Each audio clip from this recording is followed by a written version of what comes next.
there ain't no stopping us. Fly without boarding pass. Couldn't catch me, I'll be moving fast.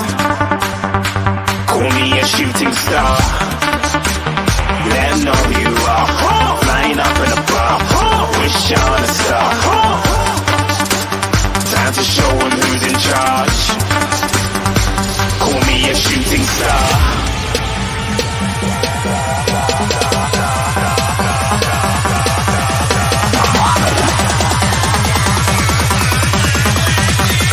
Shooting stars. Didn't even get to bronze.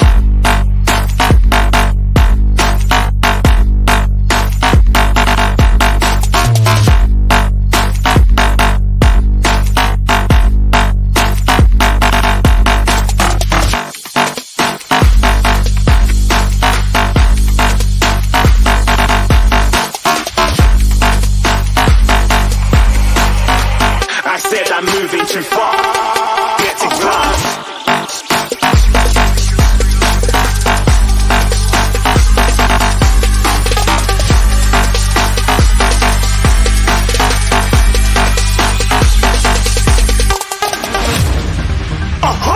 Looking at a shooting star. Got more than a couple of people going mad. I swear they're rooting hard. Said I might be big in the game like she went and got them breast implants. I said I'm moving too fast. Didn't even get to glance. I'm ready to eat up track like I'm seated in a restaurant. If you had swag like mine, you know it's best to flaunt. We aren't hating because you aren't. Shining like it's neon. Rock like kings of Leon. Shooting stars across the galaxy. I stand out, so don't be mad at me. Infiltrate, I'm with my strategy. When I turn up, then I just have to leave. Shooting stars across the galaxy. I stand out, so don't be mad at me. Infiltrate, I'm with my strategy. When I turn up, then I just have to leave. Yeah, shooting. Yeah, shooting. Yeah, shooting. Yeah, shooting shots.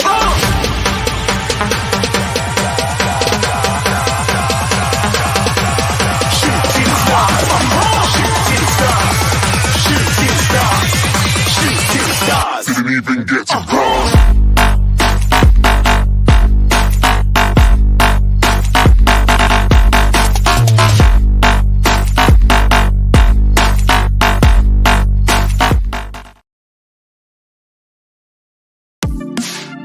The first game we look for, Robbie. Tottenham away. When we got Tottenham away.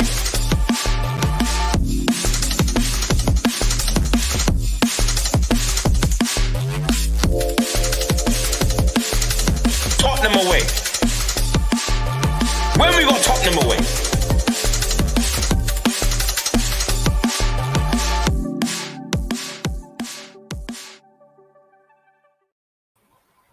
What's happening, people? Welcome to Tottenham Away. It's our Friday preview show. Make sure you like, subscribe, smash the notification bell and all that good stuff as well. Make sure that you follow Spurswasian, Strasbourg Steve, and Charlie Spurs N17. I don't know where you live, but it's sunny over here. That's 2 days in a row. That's nice. Makes a change to the cloudy, rainy weather of London. But we're back. Quickly say hello to the guys. Matt, how you been, man? Yeah, good stuff. Apart from obviously the result, but good. Been an interesting couple of days just listening to Big Angie's interview and the tremors and the kind of the reverberations around his comments. But yeah, I'm good. I'm looking forward to getting into everybody's points of view. Welcome to everybody who's in on the chat and looking forward to getting into it. Let's go.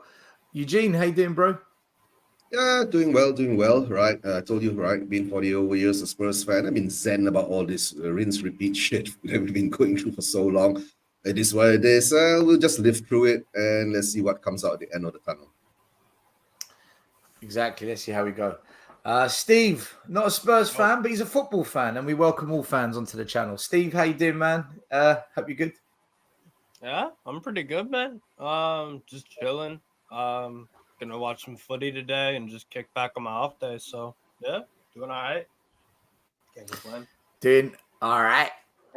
And Charlie, you're on mute at the moment. Yeah. I'm doing great, actually. That Ange Postecoglou interview actually really made me feel a bit more positive about the season. I don't know how you felt about that, but that made this weekend a bit better, and looking forward to the game it's better. But doing good for the rest. I'm just chilling here on holiday and just making the best out of it. Not thinking of Spurs 24/7 this time. Every week with Charlie. Yeah, I'm just on holiday. Yeah, I'm just on holiday. Yeah, Always you know, on I'm holiday. just on holiday. I love it. I love it. Living my life. We're gonna start with the Ange interview actually, but I just want to quickly say hello to everyone in the chat. Big yourselves up. TDT TV, welcome. Swifty, Sfarrog BG, Eugene Minerals, Bertie Hotspur, Huddersfield Town, Alpesh, BSD 29, Dio, Donna Cullen, Gail Cliche, Anthony Clark, big up, Siraj, Giovanni De Santos, 101 Man, Rob Frank, Wayne Holland, H, John George, JP Exeter Spurs, Chris Hey, big up, Agomba. Chris is an original OG, by the way. Yeah. So there's a Original. few others. Big up, edX, Chris. big up to you. John Stokes, Mike Zappa, Terry Wright, JJ, Renugen, I hope I said that correct. Aqua Subs, and to Tot Spurs. Big up to all of you guys. Welcome to the show. Hope you enjoy it. Yeah, so I do want to start. There's a few things I want to talk about today, guys, and then we'll do the questions at the end. You're on mute, bro. I don't know how that happened. Nah, it keeps cutting out. I've got a 41. I need to fix it. Oh, I do want to start with the Andrew Postecoglou interview. So he's come out and said that he enjoys this part of the journey because you've got to learn what the pain of losing feels like. You've got to learn to go for the losses to get to the wins. He's happy with the direction at this stage of the process. And in a sense, he kind of reassured fans. Look, it was good to hear. I think as fans, we needed to hear it off the back of 4 shocking results. But there are also some questions. Some fans would argue that these losses are partly down to your decision making. And some fans will also say that, fans like me, why isn't the board coming out and showing that level of support for Ange? Why isn't Donna Cullen, Paratici, Johan Lange, Scott Munn coming out and saying, look, Ange is here for the long haul. We back him. We're going to get behind him. Similar to what Josh Kroenke did and Vinay, Edu, what they did for Arteta when he hit a rough patch. And then off the back of that, Arteta came out and said, trust the process. I kind of feel that another manager is being kind of left to carry the club again. And the owners have gone missing.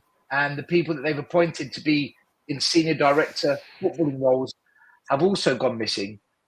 So as much as I loved what Ange said, I'm not convinced because he doesn't decide his future. It's the board. What do you make of it all? And what's your stance on it? Matt?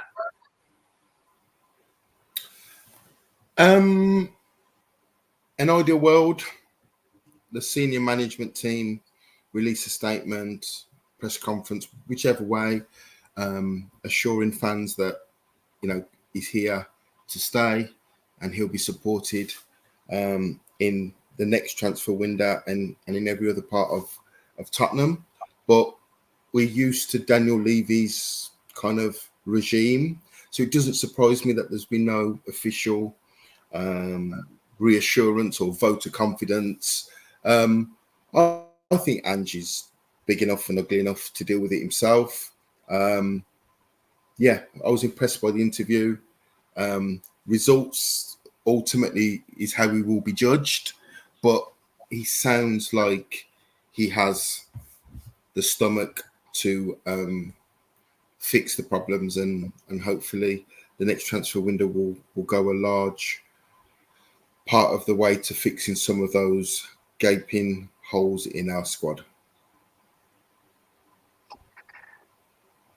Eugene, do you see it the same way? Have you got a different take on it? It's just all smoke, screen, mirror, PR bullshit all over again. Our owners don't come out and stand up and talk to the fans, right? The only time he comes and talk to people is like in the Cambridge kind of thing, right? And then when we are winning in a 10-game streak, he comes out and do a fan gathering and say, we got our Tottenham back, right? I've been ranting this shit for a while. I don't want our Tottenham back because we've won not one shit in 64 years, right? We have not won the league title in 64 years. I don't want this Tottenham that you've given me, right? I want a Tottenham that can win.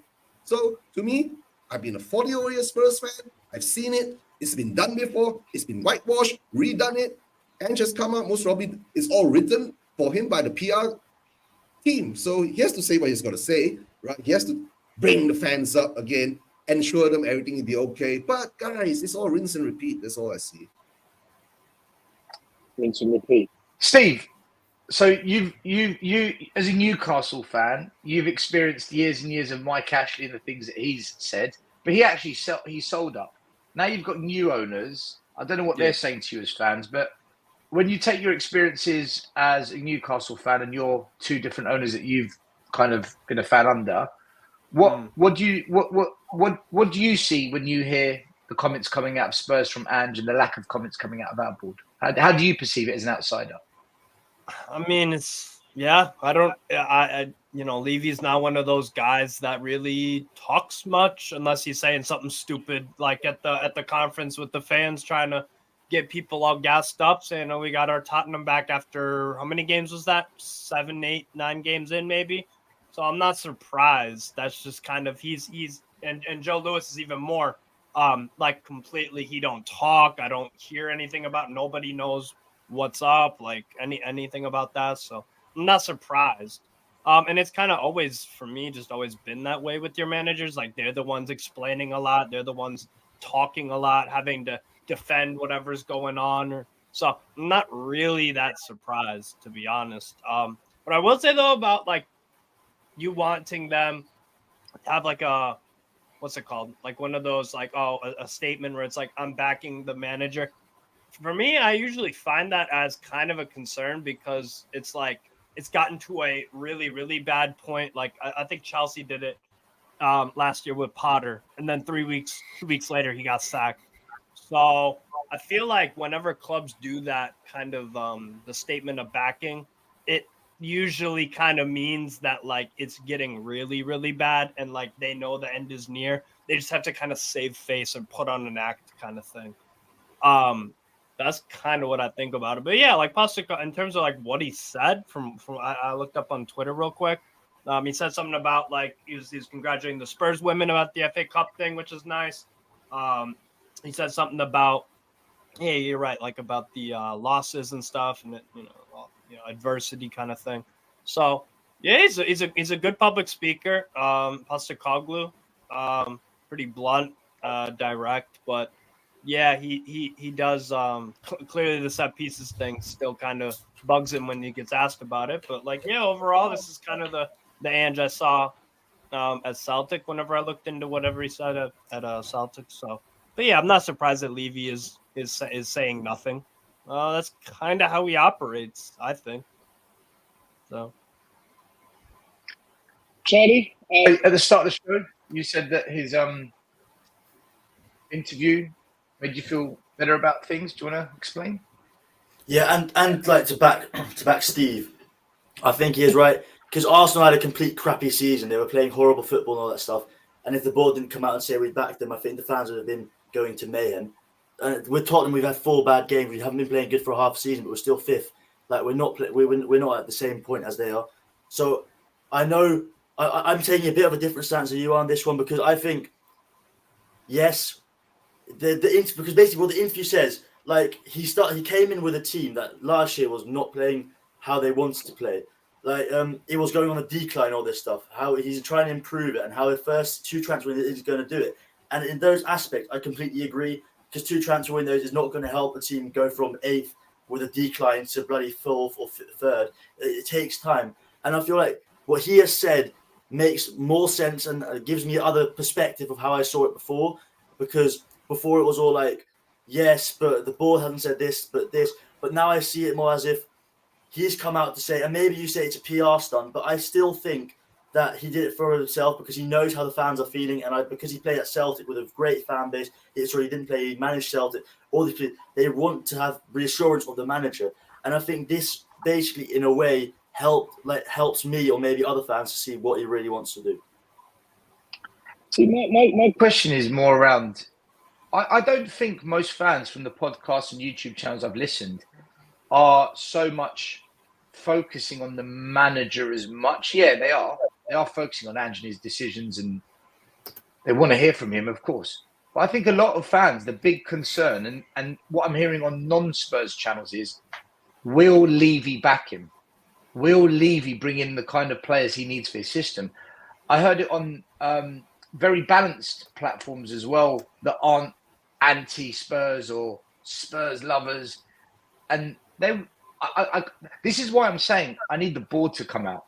Because we talk about, but Ange is 5th, and the board had to come out and speak when Arteta was 8th. But Arteta won the FA Cup. Arteta brought silverware to the club pretty quickly. So I think the board really are the ones that certainly but I also believe a lot of fans want to hear it from more than anything else. What's your take on that, guys? Do you think the board need to come out and speak? Or is it okay that Andrew's done this interview with an Australian interviewer who he knows where he's a little bit in his comfort zone as well? Look, I'm not against what Andrew's done. I think it's a good thing. I think I do agree with Charlie. We want to hear from the manager on this. I totally agree. But isn't it the board that we really need to hear from to feel actually, things have changed. They're actually going to change. I'm going to keep it really simple and short and sweet. Actions speak louder than words. I will take, as a rival perspective, I will take you guys more seriously. Not if your board says we're backing this guy and X, Y, and Z is going to happen because of whatever. I want to see. I'll start taking you guys much more seriously when I see, when the season's over, transfer window opens, you guys sign some big hitters or just players that he wants. So for me, I get it from a comfort perspective and a PR perspective. Yeah, you want to see your board talking, but actions speak louder than words at the end of the day, right? And actions win football games. Actions build better squads. Actions is putting money into the club and the players and the infrastructure, and not talking. You know what I'm saying? Because I feel like Spurs, and just like when I said about the Levy thing, he said, we've got you guys have got your Tottenham back. Well, we all know that's BS. So talk versus action kind of thing. That's how I see it, at least. Yeah, but the thing is, to tell the truth, right? We've seen this before. You understand? We've seen the inaction of our club, right? We've seen all the inaction, the reaction, and the waste of money buying duds, right? And a lot of us saying, right, we are always buying quantity over quality, right? But now, haven't you guys sussed it out? Why Levy buys quantity over quality is because that he's like playing the stock market. He's not going to put it all on a blue chip. He's going to spread it out, and hope that some of the chips will come in and triple his profits and all that. It's all about the money. Whenever we buy players, it's not for the squad quality. It's for, right, the bottom line, the profits that he makes out of it. That's how I see it. But like I said, I'm a Zen Spurs fan, and I've seen it all. And I'm just sitting down here, going through it all again. And hopefully this time, even if the board doesn't come up to speak, like what Steve says, action. Show us that you are backing Ange with the players he wants, right? And don't buy Timo Werner, right? If he does that, I guess the whole fan base will lose it. We'll go into another civil war again. And that for me makes it really interesting because, like I said, you guys want your board to back him with actions. Words, obviously, or yeah, that's one thing, but actions. But what if Postecoglou legitimately wants Werner? That's the kind of conflict where it's like, you are backing. If Ange genuinely wants you guys to sign Timo Werner and then Levy does it, that is backing him.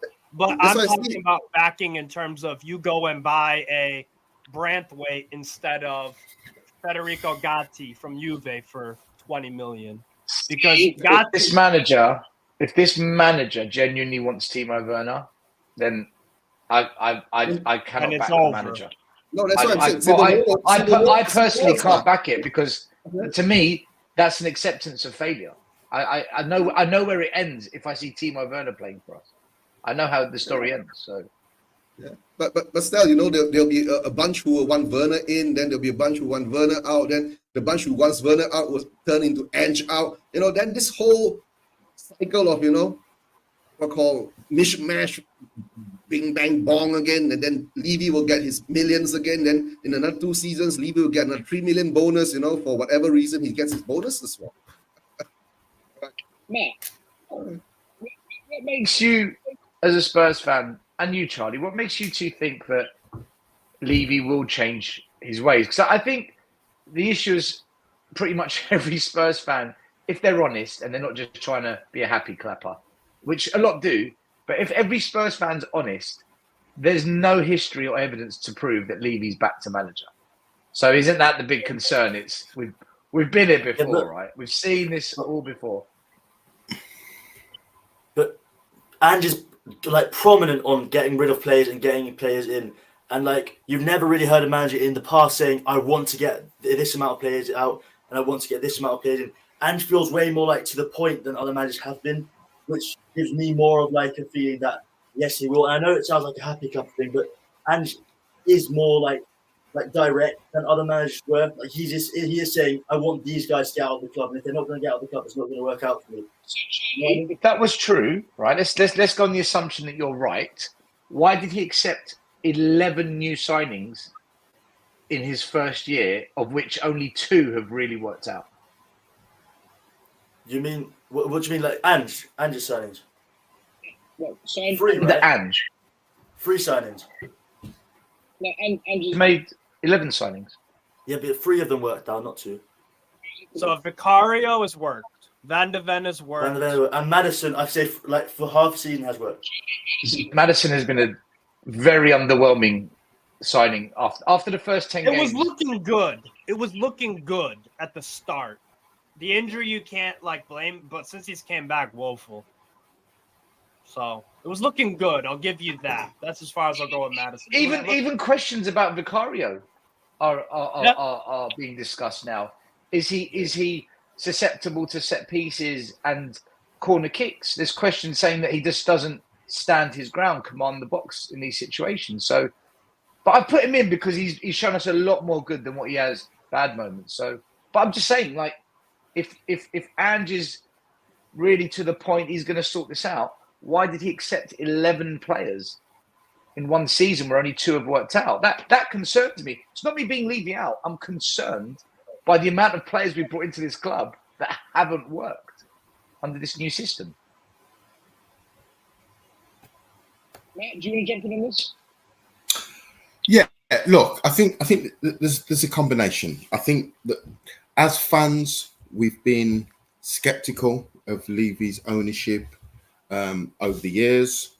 And just to touch on the point that let's just say, if Levy or one of the senior board members had issued a vote of confidence to Ange, the next thing fans would have said is, yeah, but we need to see it. So regardless of what would have happened, there would have been that element, because fans would have just said, yeah, that's great, Levy. Yeah, another PR stunt. Let's evaluate this. There you go. Let's evaluate this September 1st. So anyway, we're skeptical because we've watched this movie before. So I think that's never going to change. September the 1st, there will be a review of the transfer window in and out. I think to take it to the next stage, I think you don't get all your signings right. And I don't know what percentage that you normally get right. Sometimes it's over a period of seasons that players become good. They don't hit the ground running. Let's just discuss Arsenal and Ben White. They're waxing lyrical about when he first got signed. He had a torrid spell. I remember the game against Brentford where he got thrown all over the place. Look at the goalkeeper, Raya.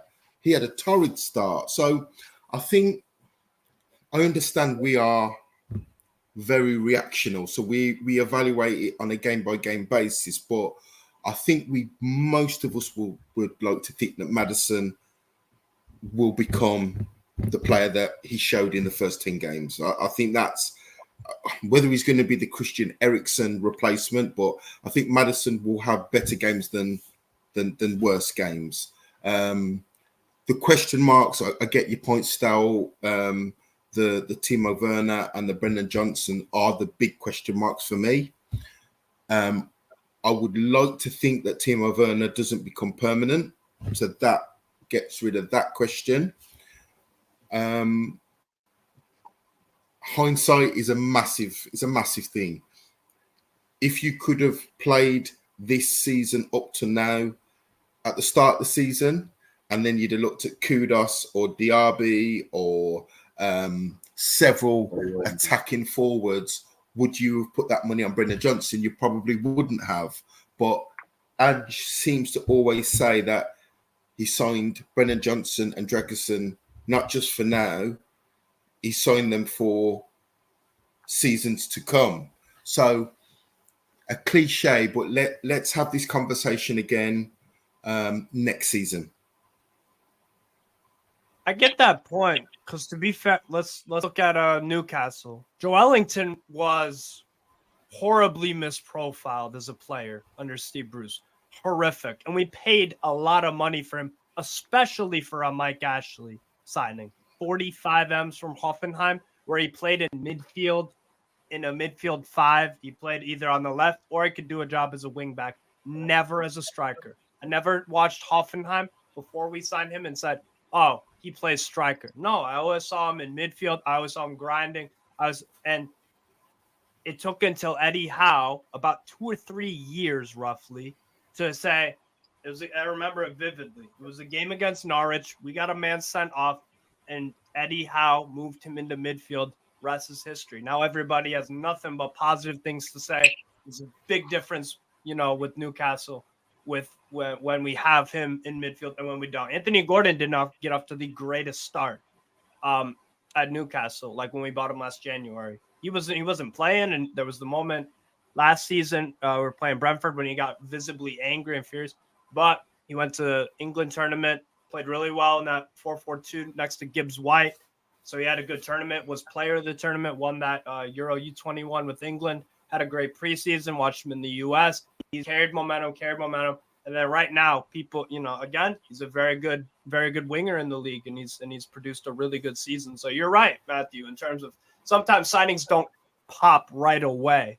But what it is that, are you utilizing the players to the best of their ability? So we can't even say that. I like Dragusin a lot. I was raving to Stel and Savin. I was talking with other Spurs fans. I watched Genoa. He was a very, very good player at Genoa. I liked the signing for you guys. I was concerned about going from a 3 at the back in the middle, where he would just win aerial duel after aerial duel after aerial duel and body guys and stuff like that. So I was concerned about going to the back 4, and considering you have 2 other very good center backs, I was concerned about that.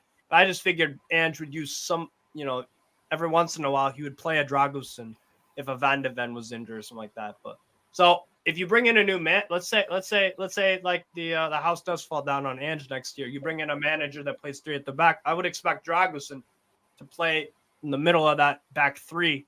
And then you see what you bought Dragusin for. But you aren't seeing that right now because he hasn't even been given an opportunity. We're not going to back 3.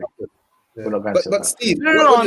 I said if I'm saying a hypothetical, if you let's say the Postecoglou thing doesn't work out, and next year you start off with the new manager who plays back 3. That's what. But Steve, what you're saying, right, about new signings? We have a new manager. It's going to implode. The fans. I don't. You see, us fans, right? No, I'm going to say this, right? Us fans, right? We've got 11 new players coming in. 5 of them actually regularly playing, right?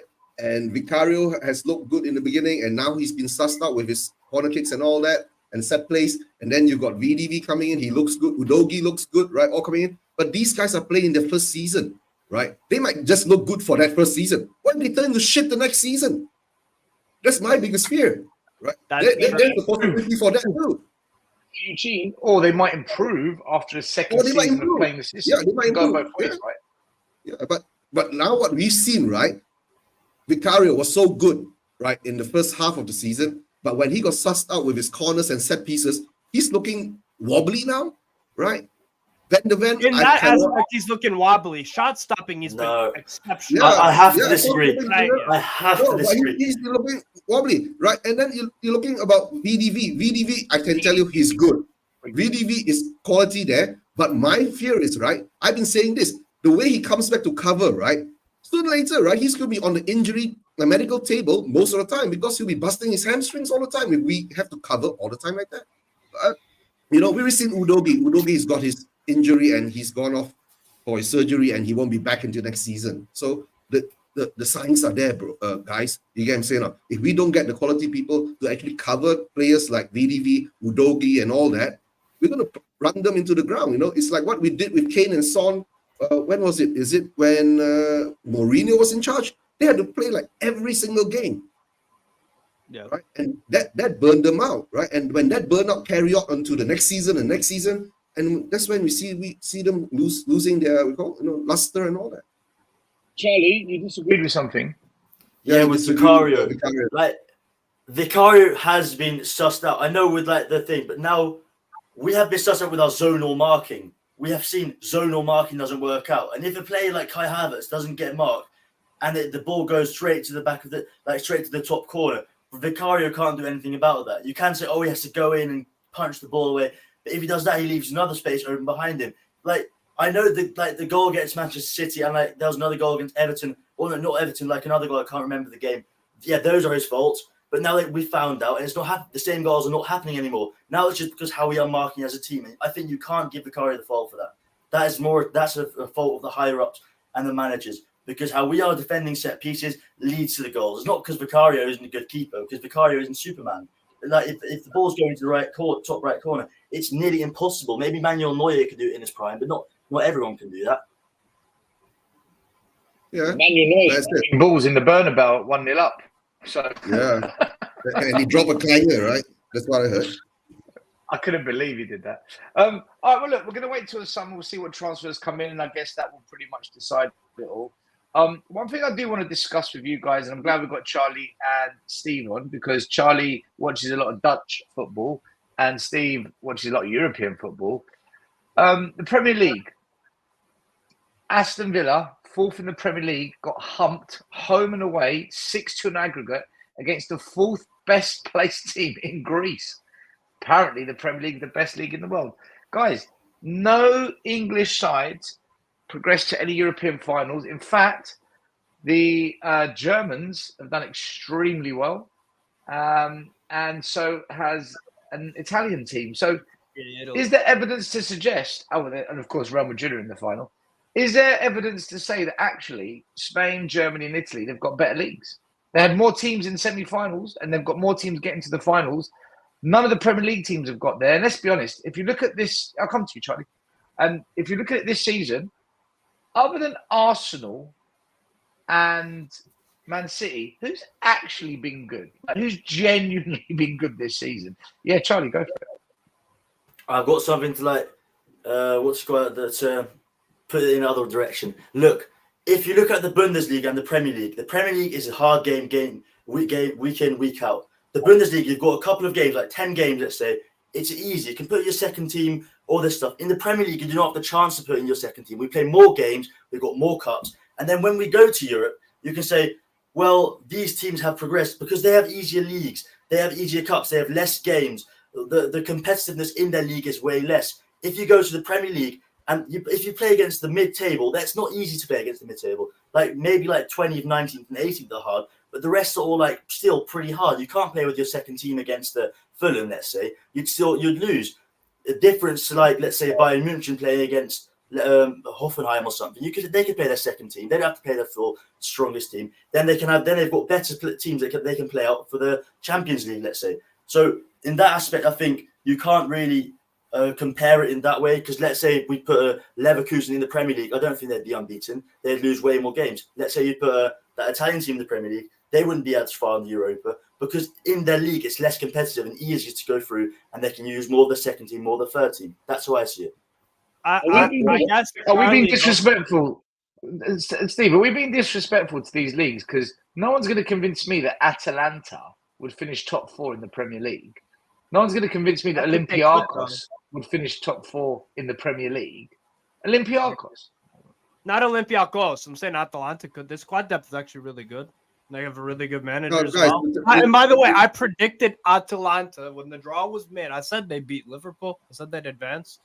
Because everything. Guys, to tell you the truth, right? I think what happened with the Premier League this season, right? The top 3 clubs in the Premier League, right? They didn't improve their squad in the January transfer window. It was just basically that. That's why in the end, I think fatigue came in, right?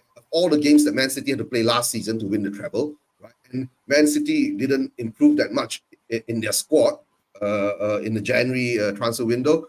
And Arsenal didn't buy anyone, Man City didn't buy anyone, Liverpool didn't buy anyone. So I guess it is what it is, right? So, and to tell you the truth, for Aston Villa in the Conference League, maybe Emery's got one eye on the 4th spot. Maybe that's why they've just lost concentration there. Maybe if they focus on trying to get the trophy, maybe the results would have been different. But it is what it is. Sometimes we can't. The Premier League can't dominate most of the time. And what Charlie says is quite true. It's tougher in the Premier League. That's why when it's tougher in the Premier League, when you go into Europe, right, your levels are not that high again, especially if you don't improve in your squad in the January transfer window. That's how I see it. Well, if we're gonna talk specifically about competitiveness, Charlie, I'd like you to kind of give me your definition of competitive, because I watch a bunch of leagues and I don't think there's any difference in competitiveness top to bottom. When you said the second string part, that's just not true. The only case. So I will give you this example where you are correct in terms of the second string team. Borussia Dortmund on Saturday before the Paris Saint-Germain game a few days ago, they did play a lot of they had a rotated lineup. They had Jimmy Bino Gittins instead of Adeyemi. Sancho was rested for Daniel Malen. I believe Sebastian Aller played instead of Füllkrug. They kept the same goalkeeper, but they mixed up the center backs, some of the midfielders. So I agree. In that instance, yes. And they did hammer Augsburg 5-1, which hasn't been the norm, by the way, for Borussia Dortmund at all in the Bundesliga this year. They've been dreadful for the most part, extremely bad, to be honest. So in some instances, yes, but at the same time, and to kind of, again, the second string team, Man City can do that. Man City can do that and play lots of teams in the league and they would win. That's what I would say. But what I guess, Charlie, what I'll ask you is like, what do you define as competitive? Because for me, I can't say if a league is or isn't competitive unless I have a sample size with my eyes. Let's say the league, for example. You've got 3 teams that take up 80% of the revenue, TV revenue, or something like that, 60 or 70%. The rest of the teams get the rest of the 30%. How on earth are they going to compete with the top 3 teams? That is not competitive. That is called a 3-team bias. The rest, like you've got Barcelona and Madrid get the most, and then you've got Atletico Madrid. The rest don't get crap. I mean, like, listen, the Premier League, it's way more, way better distributed. Way really even out. It's even. The same with the Bundesliga. I mean, like, if you look at that, the Premier League has better money that's being spread out for everything. It's got harder teams. It's like that aspect. Like if you look at the League One, for example, like it's PSG and you've got Lyon, and for the rest it's like Marseille maybe. The rest is all getting way less money. Same with Bundesliga. Bundesliga actually not, but Bundesliga doesn't have as much money because it's not from external investors. But a lot of leagues have like 3 or 4 teams that get most of the money, and the rest just gets left behind. And that aspect, I say, it's more competitive in the Premier League because the Premier League is way more evenly distributed. So why are no English sides doing well in Europe? Because it was just one of those years. Because that's what the it last was. 10 Like years the we've done Olympiacos. great. Sorry, Charlie. Just real quick. The Olympiacos. The English teams win the European trophies, guys. How often do they win them compared to the other Not countries? really that often. Whenever a Spanish team plays against an English team, the Spanish team usually wins, particularly in finals. of any of the UEFA competitions. So, I'll give an example. It's not a Spanish team, but it's Olympiacos in the 2 legs. I watched both games. The thing is, and I've noticed this about Aston Villa, their whole play style under Unai Emery is predicated on controlling games. They're not good at chasing. Why has Chelsea gotten a draw, a win, and then they beat them in the FA Cup, did lose at Stamford Bridge 1-0? Why did Aston Villa struggle on 4 different occasions versus Chelsea, who have been obviously nowhere near as good as Aston Villa this season? You know why? Because it's about matchups. Styles make fights. That's what you hear a lot of in the UFC or boxing. Styles make fights. Just like with the Atalanta-Liverpool one. The style that Atalanta played, their characteristics, their qualities of the team. I've got another. Liverpool didn't want to fit. Real quick, Eugene. Olympiacos absolutely slaughtered Aston Villa because, number one, they were clinical as hell. Like, ridiculously clinical. El Karabi was brilliant. And number 2 was Mendelebar with the press. Aston Villa and Unai Emery never, ever adjusted to say, we can't do this playing out from the back thing because they are pressing the life out of us. So it was just a style thing, what happened with the Olympiacos Villa thing. Yeah. Guys, okay, I want to give you this kind of scenario, right?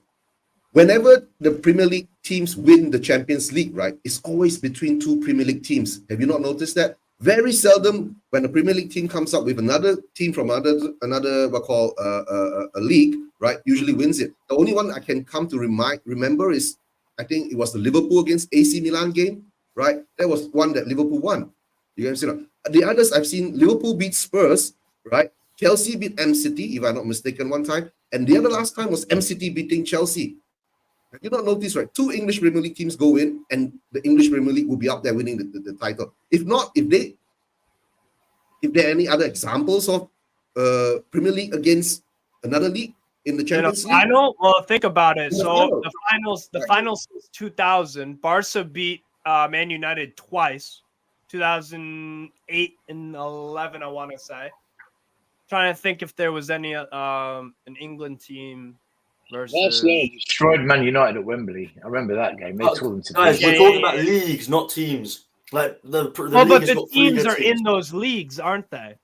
Yeah, I mean, let's say if you've got 3 good teams in the league, does that make the league a better team? The league better than a league that has 20 better than average teams? But I think the Premier League team. For me, I just don't see it. I don't see a difference, and I've been watching all these leagues for years. There's a lot of crap teams in the Premier League. Let's be honest about it. Sheffield United are awful. Nottingham Forest are really, you know. That's the thing, and people like some people were saying, oh, Brentford would win Serie A, and then Roma smash up Brighton 4-0. So it's like Spurs are the 5th best team in the league if you look at the league table. But since we lost to Chelsea, game 11, accumulated, we would have been 11th. Yeah. And by the way, who's 5th? That's how bad we've been. So I don't know. Here's.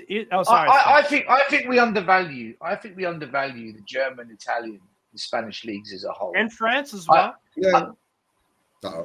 France is enough to argue this, but I think for sure the technical ability of the Spanish sides and their management's game intelligence, I think, is better. The Italian teams, there's definitely been a bounce back in Italy over the last 3-4 years, and as for Germany, well, I mean, they've got a German team in the Europa final. They've got a German team in the Champions League final. Are we saying Borussia Dortmund are better than who did MCT beat last season? Was it Inter? Who did MCT beat last season? Inter, yeah, and Inter played well in that game. If you're gonna lose a game of football, besides the Lukaku miss, really, Inter Milan, they lost, but they didn't lose in like disgraceful fashion. That was how you win a football game, as they say. Or sorry, how you lose a game of football the right way, kind of thing. Like Inter Milan were very good in that game. They stifled Man City. I was hearing people saying, "Oh, it's 3-0, Man City 4-0." I said like a 1-1. I thought it was going to be a very tight game. Let's take last season's European competitions. MCT won the Champions League. Who won the Europa? Sevilla won the Europa. Against Roma. And West Ham won the Conference League. Against Fiorentina. And Fiorentina, arguably on the balance of play, I thought played better than this season. This season, right? Not one English team is in any of those finals. No English teams in the Champs semifinals. In the Champs semifinals, no English teams in Champs semifinals. Yeah. Liverpool didn't even make the semifinals of the Europa. It was a French team in Olympique de Marseille. It was Atalanta, Roma, and there's no, And the only semifinal team that was Aston Villa, and they got kicked out too. So I guess maybe there's Aston Villa got battered, man. They got absolutely pumped by a Greek team. and Stout. That's the thing I don't think people realize about football. They look at the 11 individuals, the names, the manager, the club badge, where it is. The thing about football is, and since I've been watching football in 2014, I've always kind of separated this from other sports because it's so orientated towards systems. If you have a system that your opponent doesn't cope well with, sometimes the quality doesn't need to be at the opposition's level. If it's 30, 40, 50, 60% of the opposition's quality, but you execute your game plan, and that's what the other team doesn't like to face. If that other team doesn't adjust and find a solution to your strategy, then it's a chess match. I think it's bigger than that. I think it's if they underestimate that your tactic can keep working. I'll give you a great example. I went to Euro 2004. I watched Greece win the Euros, playing defensive football, get a set piece, score 1-0, right? And every opponent they came up against, they won't do that to us. But they kept doing it, and teams underestimated the tactic working against them. I think that plays a part in it. Look, I want to move it on. I want to get it back onto Spurs. I want to go through some stories, some rumours, some players that are being spoken about at the moment. The first one I want to talk about is Ashley Phillips. Now, Ashley Phillips is one of the signings that was made under Ange, young player. I think he's 18, 19 years old. He's been on loan to Plymouth Argyle, and he's won Young Player of the Season. He's only been there 5 months, so a lot of fans are hyping this up, getting excited. My question is this: if he's so good and he's Young Player of the Year, yada yada yada, why have we spent £30 million on a centre back that sits on the bench and never seems to come on? And why are we looking at players like Tosin and Lloyd Kelly to be the fourth choice centre back when this guy is so good? I want to come to Matt first because Matt hasn't spoken in ages. Matt, I can't make sense of this. Is he good or not? Because if he's good, you don't look at Tosin and Kelly, right? If he's not good, you still shouldn't be looking at Tosin and Kelly, in my opinion. But I can't make sense of it, Matt. I can. I think he's in his age group in this country. He's extremely highly regarded.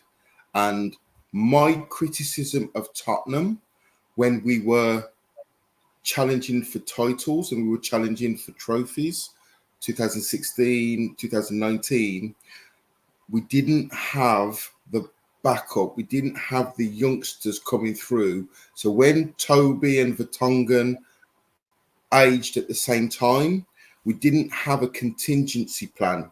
You could argue that Foyth was potentially the youngster that was brought in, but for me, he's developing. He's playing championship football for real points. He's 18 years of age. He just needs to go out and learn the game. Yeah. I don't want him back at Tottenham as fourth choice centre-half to sit on the bench and just train with the first team. He needs to, almost what Arsenal did with Saliba. Don't forget, Arsenal signed Saliba in 2019. He's 23 years of age now. He's only played for 2 seasons for Arsenal, So from the age of 2019, he's been out on loan for 3 years. And all of a sudden, now the Arsenal fans were going absolutely crazy. Why we sent him out on loan? He weren't ready. He weren't ready for the Premier League at 18 or 19. They bring him back at 21. He comes in. The rest is history. So I think it's a fantastic signing for Spurs for £2 million, by the way. £2 million we paid for this guy. So I think it's a masterstroke. What Tottenham have to back that up with is buying players that can impact the team now. So a Tosin or whoever that is to get Tottenham competitive for the next year, 18 months, 2 years. So Matt, if you're right, okay, at what age are you expecting Phillips to come and play for Spurs then? Again, it's not a science. He's going to be 19 it's soon, not, right? Yeah, it's not a science, so we can't kind of, you know, every player develops at a different rate. But he's 18 years of age, so you would like to think with a centre half, they get better as they get older. So the late 20s when they really understand their position. So I don't know. Let's use Saliba as an example. Maybe by the age of 21, 22, he's ready to actually impact the first team. At 21, we're going to have Van de Ven, Romero, Dragusin, and maybe a Tosin or a Kelly. How is he getting game time at Spurs now? Well, that's 3 years. That's 3 years from now. So a lot of things can happen still. A lot of things can happen in those 3 years. Romero is 25. He might get to 27, 28. Atletico Madrid, Real Madrid, Barcelona, AC Milan might come in for him, and he might say, do you know what? It's time to move on. And then we're panicking about who's the centre-half to replace Romero. Well, guess what? If Ashley Phillips develops the way coaches I know are talking about him, he may be ready to play for Spurs in 2 to 3 years' time. So I think it's a fantastic signing. We just need to get players ready to play for Spurs now. Before I bring Charlie in, I just want to quickly address super chat from London BRF69TF, London Brawl. He says he was not that good at Plymouth. Other fans in the comments are saying he was.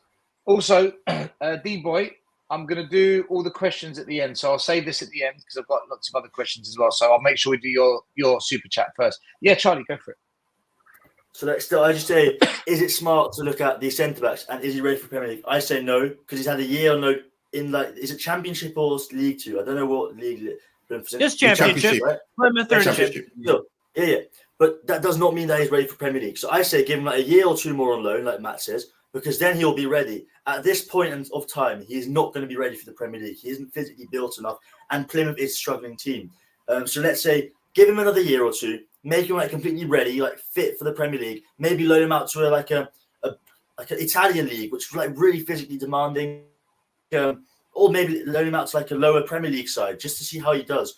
Because I say playing him in bringing him into our team now and not getting a better backup is a bit risky because I don't see him play well again. Let's say Van de Ven and Romero are both injured. I don't see him do well next to Dragusin. I see that's going to be a very risky move, especially next year when we want to challenge for the title, as Ange said. Yeah, but guys, to tell the truth, right? We've got another example there, right? Look at Joe Rodon. You get him, right?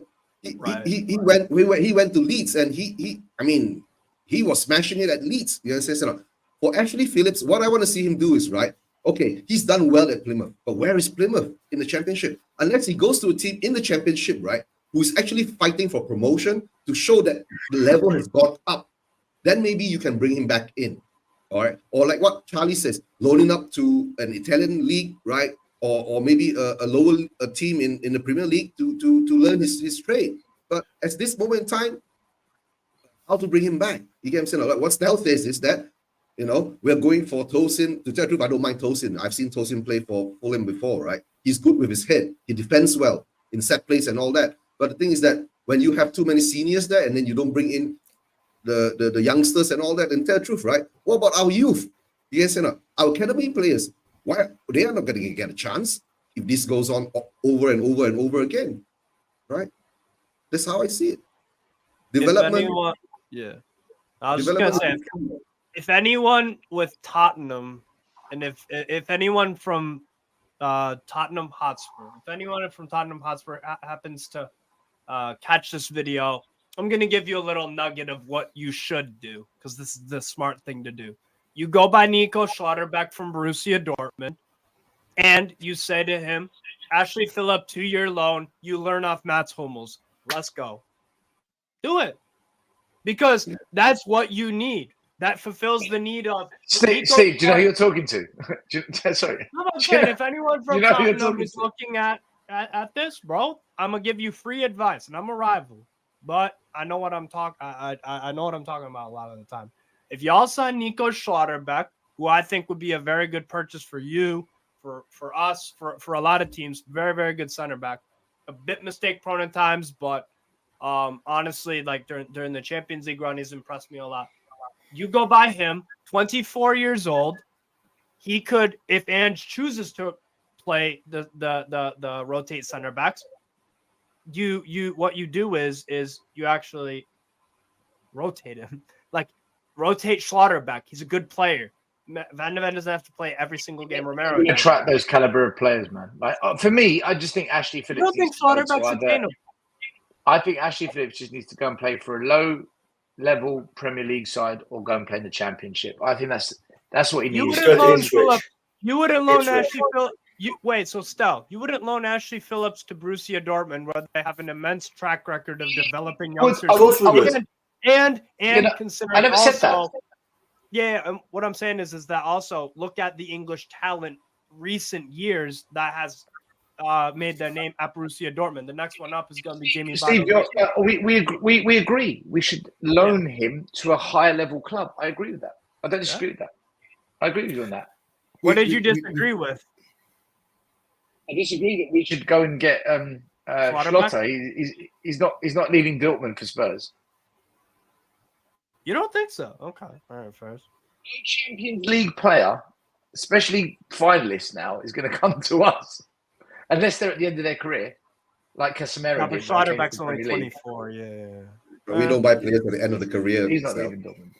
But then again, Oh, God. if I told you Sandro Tonali a year and a half ago was going to join Newcastle, say what you want about the betting thing, but a player of that quality, which he was at Milan, which we've seen with Italy before, I would have told you, wait, we can't buy, because Milan were a Champions League semi-finalist last year. Steve, but hold on. Hold on. How much did you pay for him? 65 euros. Dude, we ain't spending that kind of money. How much do you think Schlotterbeck would cost? 50. We're arguing about a player that's playing in the Champions League final that plays for one of the top German teams coming to Spurs. We are not in that position to get him, in my opinion. Maybe From an I'm wrong. ambition perspective or a project perspective? I would say an ambition perspective. And I don't know what it's going to cost wages wise, what he's going to command as a fee. Because our managers come out and said we're not signing stars, we're not signing these elite players. Well, how much do you value Schlotterbeck at? How much would you pay for him? I agree with Charlie. 50, 60? I see Spurs spending 50 or 60 million on one player this summer, and the rest will be 15 million, 25s, 32s. I don't see us spending. I agree 50, with you, by the 60 way. million I expect, yeah. I want us to do what you say, but I just don't see that happening. But that's what I'm saying. That's the other thing that with Spurs, I always it must be a struggle for you guys in this aspect. There's no creativity in terms of like the solution I proposed. Ashley Phillips 2-year loan. You get Schlotterbeck for 50 million. I don't want to. I hear what you're saying. Listen, I don't want to digress onto that because there's other players I want to talk about. So if we go on to creativity, we're changing the subject. So let me bring it back onto another player I want to discuss. Today, Emerson Royale has been linked with a transfer to AC Milan. Apparently, the conversation was around £30 million or euros, one of the two, but it's 30 million in someone's currency. Look, I'll be honest with you guys. For me, it's a no-brainer. Get rid of him. I don't think any Spurs fan wants him at the club. No disrespect to him, but he's shit. And the truth is this. Anyone that pays 30 million for him, in my opinion, is having a laugh. I don't see us getting... If we get 30 million for Royale, I will absolutely praise the living daylights out of Daniel Levy. I will praise him to the max. I don't see him going for anything above 20 million if we're lucky. Okay. Yeah. I'm telling you said right that- now, Stel, I Yeah. know a lot of AC Milan fans who already aren't huge new fans of their new ownership. If you guys fleece AC Milan for Emerson Royale, keep in mind their right backs are Alessandro Calabria and Davide Calabria and Alessandro Florenzi. Two of the most mediocre right backs ever. Just to bring in another mediocre right back for 30 million. My AC Milan friends would be tweaking at their ownership. Any club that pays Steve, £30 million for a player who is Yeah. bang average and can't defend. He can't defend. That's a This guy crime gets against no- I'd buy the ticket first class with my own money. guys, don't laugh at him, right? He goes to AC Milan and he wins the Sierra with AC Milan. Watch it. Probably. But And I Burnley think- did it with That Napoli, has to right? be fake news. That's my only take on it. That has to be fake. And if it isn't, then I don't think it's fake news because it says they're in talks. Now talks could mean they just want to inquire a phone how call. much he would cost. Literally Yeah, exactly. a fucking phone call or an email. Yeah, like It could be it could be a WhatsApp. They Could could have be done an with Instagram Dove. WhatsApp. They could have set a Dove over. But I do believe that Ange wants to move him on. Matt, you're nodding your head.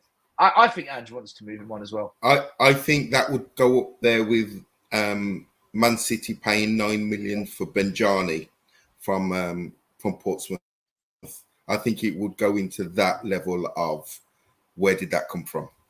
I mean, I still can't believe we paid 25 million for him. That I still can't get my head around that. I mean, how do you sit down and scout Emerson Royale?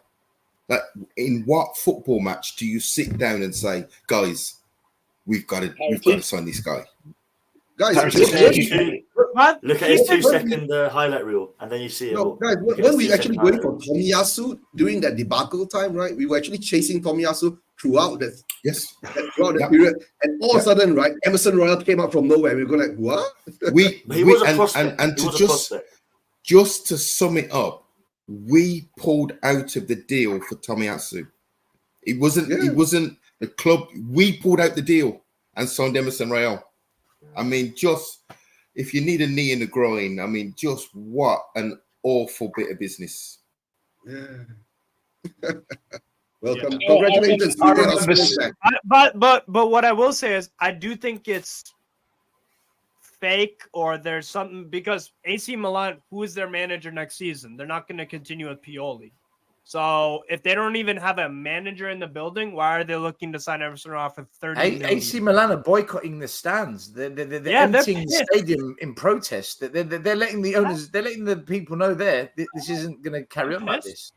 Yeah. They've been. So that would be protest. for me. That would be a huge red flag on their ownership even more if they are managerless because again they're not going to continue with Pioli and they want to buy Emerson Raw for 30 million for the new manager to deal with him. Who knows if he likes him or not? Nobody likes Emerson Raw. Well, and also developing as a story, and this one, I mean, you know, we want to apparently ship out Emerson Royale, but the replacement, Carl Walker-Peters, the academy kid that we sold because he wasn't good enough. Tottenham are considering a move for Southampton right back Carl Walker-Peters this summer, just 4 years after selling him. The versatile wing back fits the profile of the type of attacking-minded fullback Spurs boss Postecoglou wants to recruit as cover for Porro and Udogie. So are we looking for a player that can play left and right back? Listen, guys, let me say this to you now, right? Let me say this to you now. This guy's not the answer. And I'm a big fan of our youth. I said we should have kept him at the time. I think we should have kept him. And I was right because if you saw what came after, it was Doherty, it was Chicken Royale. It honestly, for me, if we kept him then and continued his development at our club, maybe I would have been more open-minded about him now. But to have sent him to a team that got relegated, a team that's in the Championship, and now we're saying bring him back. what is the point of our date? See, this stinks of easy, accessible, cheapy signings, and this is my 1 year. worry. 1 year left on his contract. So Matt, perfect this is why when you and Charlie tell me, you know, Angie's interview fills me with confidence, I'm like, I said it. what's your take on this, guys? What's your take on the Kyle Walker-Peters? Listen, I don't want to dismiss it. Maybe the kid comes back and he's got Tottenham in his heart. That means something in football. He's got the club in his heart. Never get back with an ex you departed with them for some reason, whether that's a good or I disagree. a bad. No, Steve, I disagree because Gareth Bale came back and he was actually pretty good. So I disagree here. Pretty good. We did the guilt. Did he win you any trophies? What was the goal of the game? We never win trophies, no. Teddy Sheringham. Yeah. We never win Sheringham. trophies at Spurs. We But never win trophies. okay, so we just mentioned two unbelievable, phenomenal, world-class players. Is Kyle Walker-Peters that? Well, now No. you're adding caveats. Oh. Now you're changing. Well There done. we go. You made a comment. I called you out. on it. Now you've added. Ashraf Hakimi or something. This is Kyle Walker-Peters, a decent You know where he should go? He should go to Aston Villa. You should go to Aston Villa after they Why? sign a legit. No, I disagree. right back. Aston Villa's a Champions League team. They're better than us. But No, they're but I'm above saying as a Tottenham. backup right back for them. Because it Oh, as wasn't a easy. backup. If we want to go for the league, as Ange said, these signings are not going to help us because we need to get world-class players. I mean, we want to go for the league next year, not for bloody Conference League. This is not helping us in the future. And I know he is an ex-academy prospect. He'll be cheap. But, I mean, like, yes, we could get a way better player for maybe like 10 million extra. He isn't the best. He plays in the championship side that isn't even promoting 100%. They're in the playoffs. Who says they're going to go up? I am not. I mean, like, he may be a very good attacking fullback in a very defensive league. So, yes, really cool. Sorry, not defensive, very physical league. It's not as good as our league. So let's say the attacks that are in the Premier League are so much different to the ones in the Championship. If you look at the Championship, I've been to like 2 Ipswich Town games because my granny lives there. Like, it's not the same football. It's way more clumsy. There's way more open spaces. And let's say he comes to Tottenham, he'll be used to that for 3 years. And then randomly you'll have to adapt to this. And he's not the player we need. Hooray, we're going to win the league next year, guys. Come on. These signings are going to bring us to glory. I agree. Guys, I agree. The players that we're linked with, right? Like what Charlie says, right?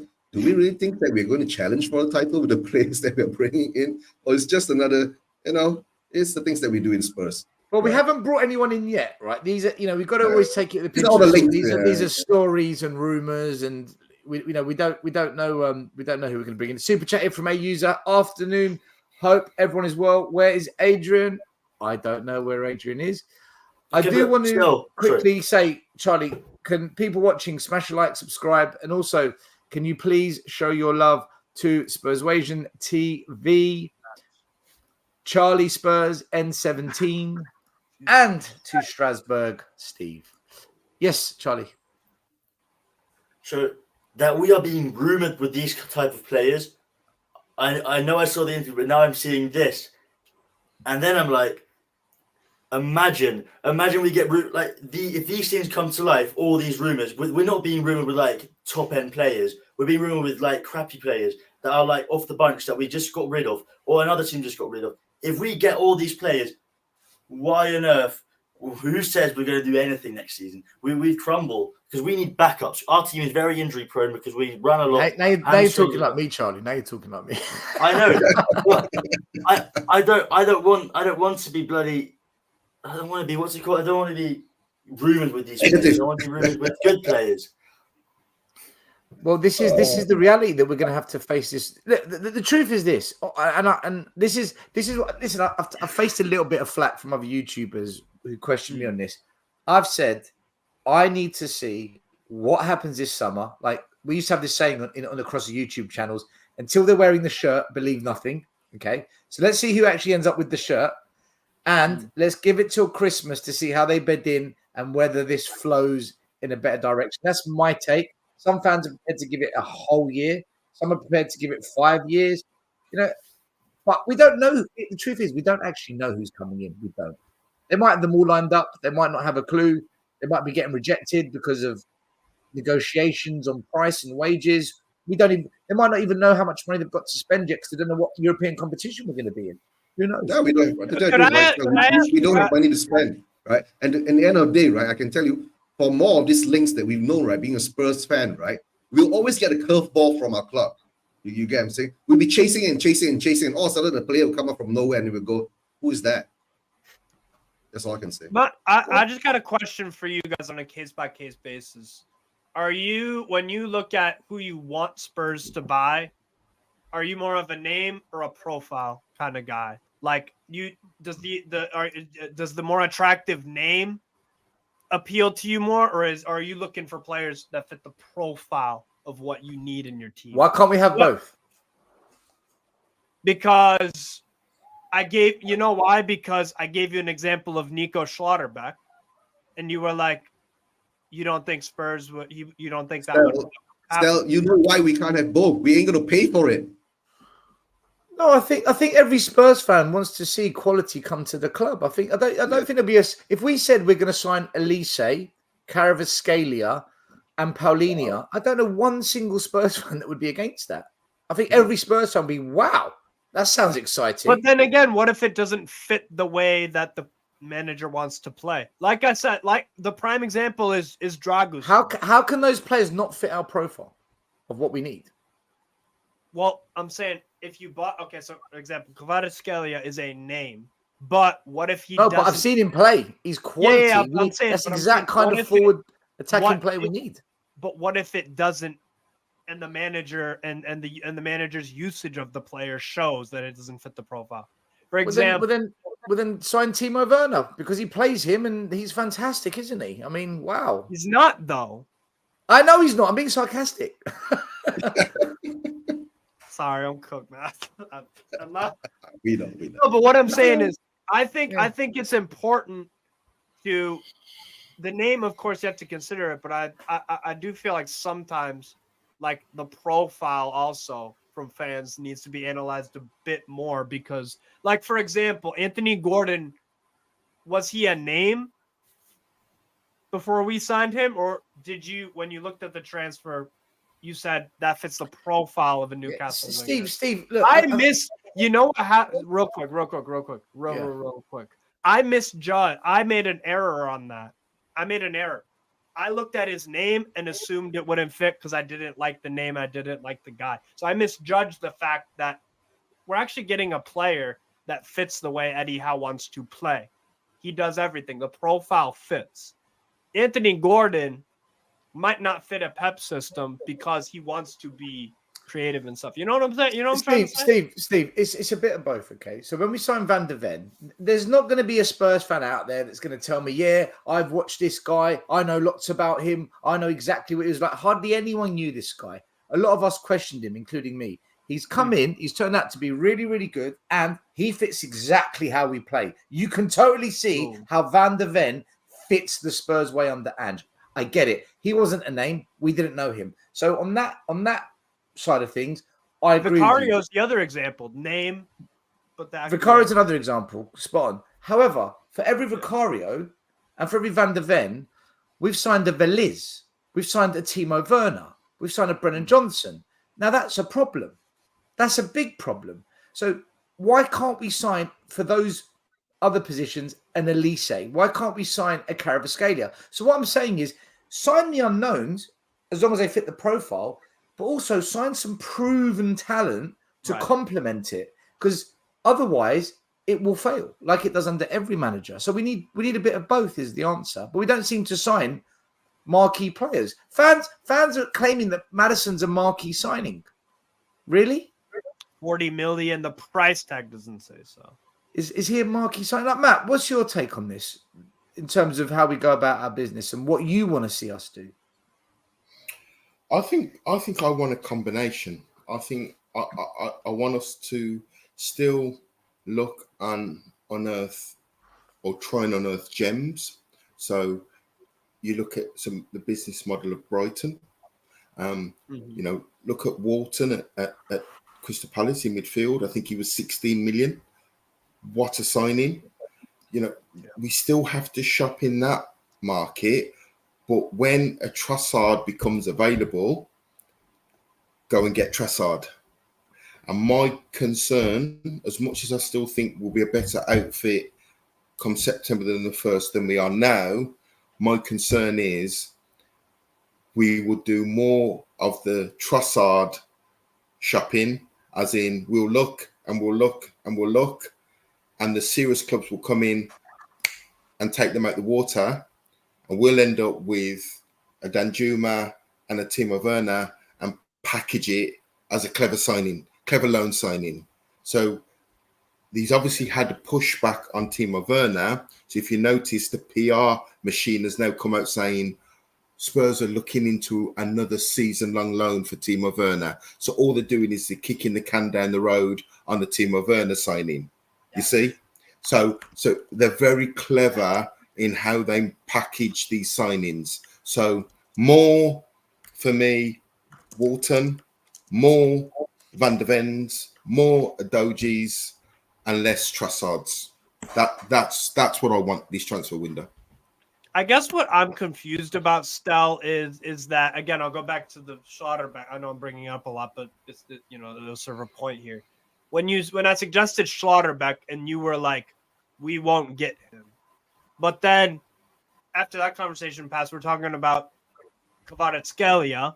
So do you think you'd be able to get a Kvaratskhelia? Because for me, Schlotterbeck is on a very good tier, and then Kvaratskhelia is a little bit above. So if you think, I'm trying to figure out, like, who do you think Spurs could attract? I think we've got a better chance of attracting a player from a club that's in turmoil like Napoli, where there's uproar at that club, compared to a Champions League final team. I think we've got a better chance. Yeah, but at the same time, Borussia Dortmund's situation isn't like in terms, like they are going through a transition, definitely, and they were thinking about firing the manager over the whole Steve, season. who's in a better place right now, Dortmund or Napoli? Dortmund, as a club. Borussia Dortmund. Right, that's the point I'm making. So therefore, The thing with Napoli is there's always drama. That's the FC Hollywood of okay. But the point is that Napoli are in a worse position. Hence, they're an easier target to try and get players from. Okay. That's my argument. It's what you know what it is. It's what clubs have been doing to Valencia the past decade. Look at how much did they sign? What's it called? How much did they sign? Who'd they buy from Valencia, Man City over the years? Oh, Rodri. If you look at, they bought him from Atletico Madrid, but so Atletico Madrid bought from Valencia for peanuts. They sold a few other players over the years for like way below market value, and why? Because they're in turmoil. Like the Valencia fans, they hate their owners, so I get that. But okay, the price was the other one. So you're just confirming my point, Steve, that you're trying to argue. Yeah. I'm saying it was a good point. So here's problem number 2 though. I said Schlotterbeck 55 million, and you were like Daniel Levy wouldn't do that. So how much would Kvaratskhelia cost? I'll come to you, Matt. Yeah. Well, no, Steve, I said that we would spend big on one player this summer. 100 million? Because that's how much we're not spending 100 million. If Kvaratskhelia is 100 million, then we're not going to get him. Forget it. Matt, you wanted to jump in on this and say something? Yeah, go on, Matt. Yeah, so I just on Hasper TV, what I meant was when I said less Trossard, I mean how we dealt with the Trossard deal. Yeah. Obviously, I wanted Trossard. The example I was using is instead of farting around, we're interested, and then Arsenal in 48 hours, the deal's done. So the example I was using is when we identify a player, most people knew Trossard was ready. That wasn't a gamble signing. The fact that he cost 27 million, that was too much for Daniel Levy. So the package was Danjuma. He's played in the Premier League for Bournemouth. He's on loan, and the PR machine rolled out Danjuma. So that's what we need to be alert as fans to say, this needs to stop. When we identify the right player for Tottenham, go and get him. Yeah. Sorry, Steve. Sorry. That's yeah. I want to move on to another player, guys. Steve, I want to move on to another player, right? And I want to have a quick chat about this guy. Then I want to move it on to some questions that the audience has put to us. Okay. Right. This guy here, Maddison. Now, I've said this season that I think he's flopped. Okay. He had a good 10 games, then a mixture of injuries. And then since he's come back, I've not been impressed. I know some fans get upset when we criticize the truth, but this is the truth. And here's the data to back it up. His first 19 games over the last 5 years is much better than his second half of the season, except for 21-22. But every other season, the second half of his season is a drop-off. This one's been the worst drop-off since 2019-2020. Now, here's the thing. Leicester City fans told us this was going to happen, right? So the fact it's happened, we shouldn't be surprised. But unfortunately at Spurs, we hype everything up. We get all excited. We build ourselves up for a fall. Rather than just letting it play out and just seeing where it goes, we lose our minds. Maddison, signing of the season. Spurs, going to win the league. Maddison, what a blind leave he's played. But when you look at it, I'm saying I think we need to sign another number 10. I'm not saying sell Maddison, but I think we need someone that can fill his boots. If we're not going to keep Lo Celso, which it looks like we're not, plus Lo Celso's injury prone, he's not much better. Although Lo Celso, when he has played for us, has looked good this season. I think he's not been given a fair chance. But look, that's an argument for another day. Do you guys agree we need to sign another number 10 that can actually play more than 10 games a season, guys? This is what I've been saying since before. Sorry, guys. This is what I've been saying before his injury, because that's why I really want Eze. I really want Eze because he can complement him on the ways that other players. Like I'm just a fan of Eze. That's me. But I think he's really like a good replacement for Maddison. And let's say he does have a bad game, he goes out. And let's say Maddison has got a good patch. We play Eze on the left wing or something, because they're there. But he's a rotational player. That's what I'm saying. Or like Danny Olmo, all these type of players. But what I'm basically saying is he ain't cutting it every game, and the games he is playing good, they're like once in like 3-4 games. And if we have somebody else to compensate with him, maybe he'll feel more under pressure. Maybe he'll start playing better, or we'll just have him as an impact sub. So I feel like having another number 10 or number 8, like how he's playing, is just going to benefit us in every way. No, of course we need another backup for Maddison, right? We need backups for every position that we have, especially if next season we're going to Europe, right? And the sad part is that, to tell the truth, I was happy that we got Maddison because it brought me hope, right? I mean, I'm speaking for myself now, that at least we'll get some creativity from the midfield, right? And he did show that in the earlier part, but as we all know, after the injury, he doesn't come back too well. So we do really, really need someone to cover him, right? I mean, whether it's Paulinho, Eze, Paqueta, right? There are players out there for us to get, but the thing is that what kind of level, what kind of quality are we going to bring in to cover him? We know Lo Celso is injury prone, and we know Maddison will get injured one time a season, and after the injury, he comes back, he becomes a dud, right? So we have to prepare for that. Hopefully Ange sees it. He has to prepare for it. What I would say is about the attacking midfield, the thing, go and get Xavi Simons from Paris Saint-Germain. Go and get Kerem Aktürkoğlu, who can play on the 10, left or right, from Galatasaray. Go buy someone like, if you really want to be ambitious, Florian Wirtz. You know what I'm saying? So go out there and get a backup, We're not going to get Wirtz. We're not getting Wirtz. No. That's why I said if you really felt ambitious, go. You know what I'm saying? Yeah, go. I don't think we can sell ourselves as a club strongly enough to those types of players. It's not that. Right. I think the problem we've got at Spurs is it's not just showing a lack of ambition. It's actually the way we've been run under this ownership. It's very difficult to sell to a player. Come to us. This project's going to work. We need to build up that credibility. It's almost like you are in London. To be fair, that is like a good recruiting tool. Yeah, but dude, but you know what? Just location isn't enough. Sometimes you need to. Yeah. Some players out there they genuinely want to be part of something that's going to lead to silverware, and we just don't have that credibility in the bank at the moment. Like Pochettino, let's be honest. If we went after these types of players that you're mentioning, the year that Spurs got to the Champions League final, we had credit in the bank. Poch was one of the most sought after managers in European football for what he was doing at Spurs. Spurs were playing a brand of football that was exciting and getting to very competitive stages of big competitions. That was the moment, right? Now look at us. We got to. There's players we can attract, but we've got to get them from clubs below us, like a Crystal Palace. That's kind of where we need to shop. Mhm. Yeah, Matt, you wanted to speak?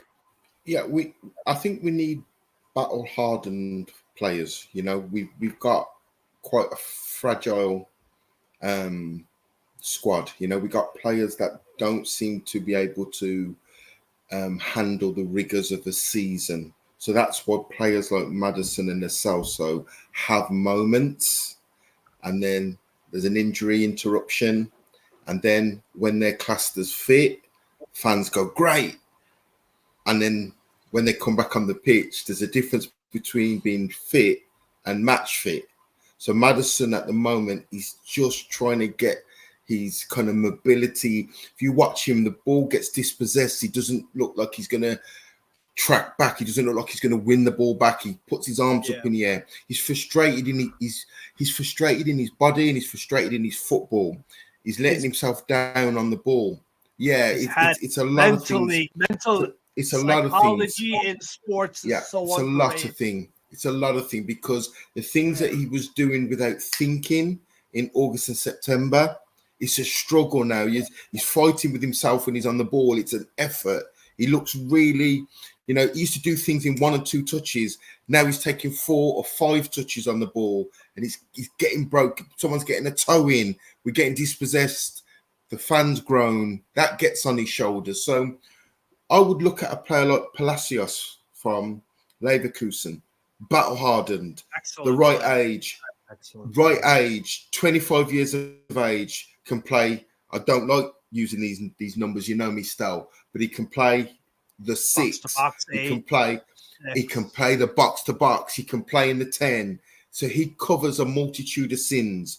Those are the footballers, and he's not going to cost them a lot of money in modern football, because he does a lot of the work that doesn't always catch the eye. But there's a player. If we're looking at our midfield now, we've got a lot of if players, what if players. Bentancur, what if he comes good? Basuma, what if he gets back to the form he was in the first 10 games? Go and get Palacios. 25 years of age, battle hardened, knows how to kind of orchestrate a game, midfield general. He's ready to play football. There's the type of signings Tottenham need to make. Yeah, Matt, I agree. That's exactly what we need to be doing as part of our building process. I want to go to the questions from the audience. We'll start with a super chat from D-Boy. Big up. Thank you, D-Boy. He says, serious question here, guys. Where does Bayer Leverkusen finish in the Premier League? Is it the coach or players? Because they're not the best players. They're some of the best you cannot tell me that some of the best players right now in the world play at this moment for Bayer Leverkusen. You can't do that. That's a very good squad of players before the season started. Did we all regard Florian Wirtz in high regard? Is he not a superstar in the making for Germany?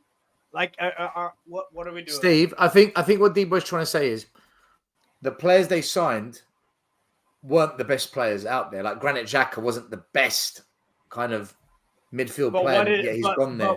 What he's saying is it the coach? Is it the coach? Because of course the coach. Of course. That's a huge part of it. But what you said there, Stal, because Xhaka's, when we talk about name, it's in a more positive connotation. Xhaka he has a name, a recognizable one, but some people just don't really rate him. So for Leverkusen, you know why that signing was so good? Because it wasn't a name. It was a Xabi Alonso identified who in midfield he needs to put in. Xhaka does this, and this. I'm buying him. That's what it is. Where would Bayer Leverkusen finish in the Premier League, guys? In your opinion? The truth, right? I think Bayer Leverkusen will finish 4th, right? If you base on this season, right? The teams that he will play, he has to get through Man City, Arsenal and Liverpool, right? Aston Villa most probably they will beat. Most probably Bayer Leverkusen will beat Aston Villa, right? As I see it, but there is a chance maybe third because Liverpool has petered off at the end of the season, right? After what Klopp did and what he said, and and honestly, I guess it's a combination of both, right? A coach which is good enough, right? He's considered one of the young up and coming modern managers, right? Who can actually command his squad, right, to play the way he wants to play, and he has the type of players to execute his commands. So I guess if he does come into the Premier League, I will see he will be third, fourth, right? Unlucky. Can I just say, Eugene, we're saying third or fourth. Can I just say, Bayer Leverkusen are undefeated in Germany, undefeated in the cup competitions, and undefeated in Europe. Nobody's beaten them this year. Like nobody. 49. I know, but the thing is that you're bringing him to the Premier League. You bring him to the Premier League, right? Premier League, like Charlie said earlier, right? The standard of other teams along the way is higher than the others in the German league, right?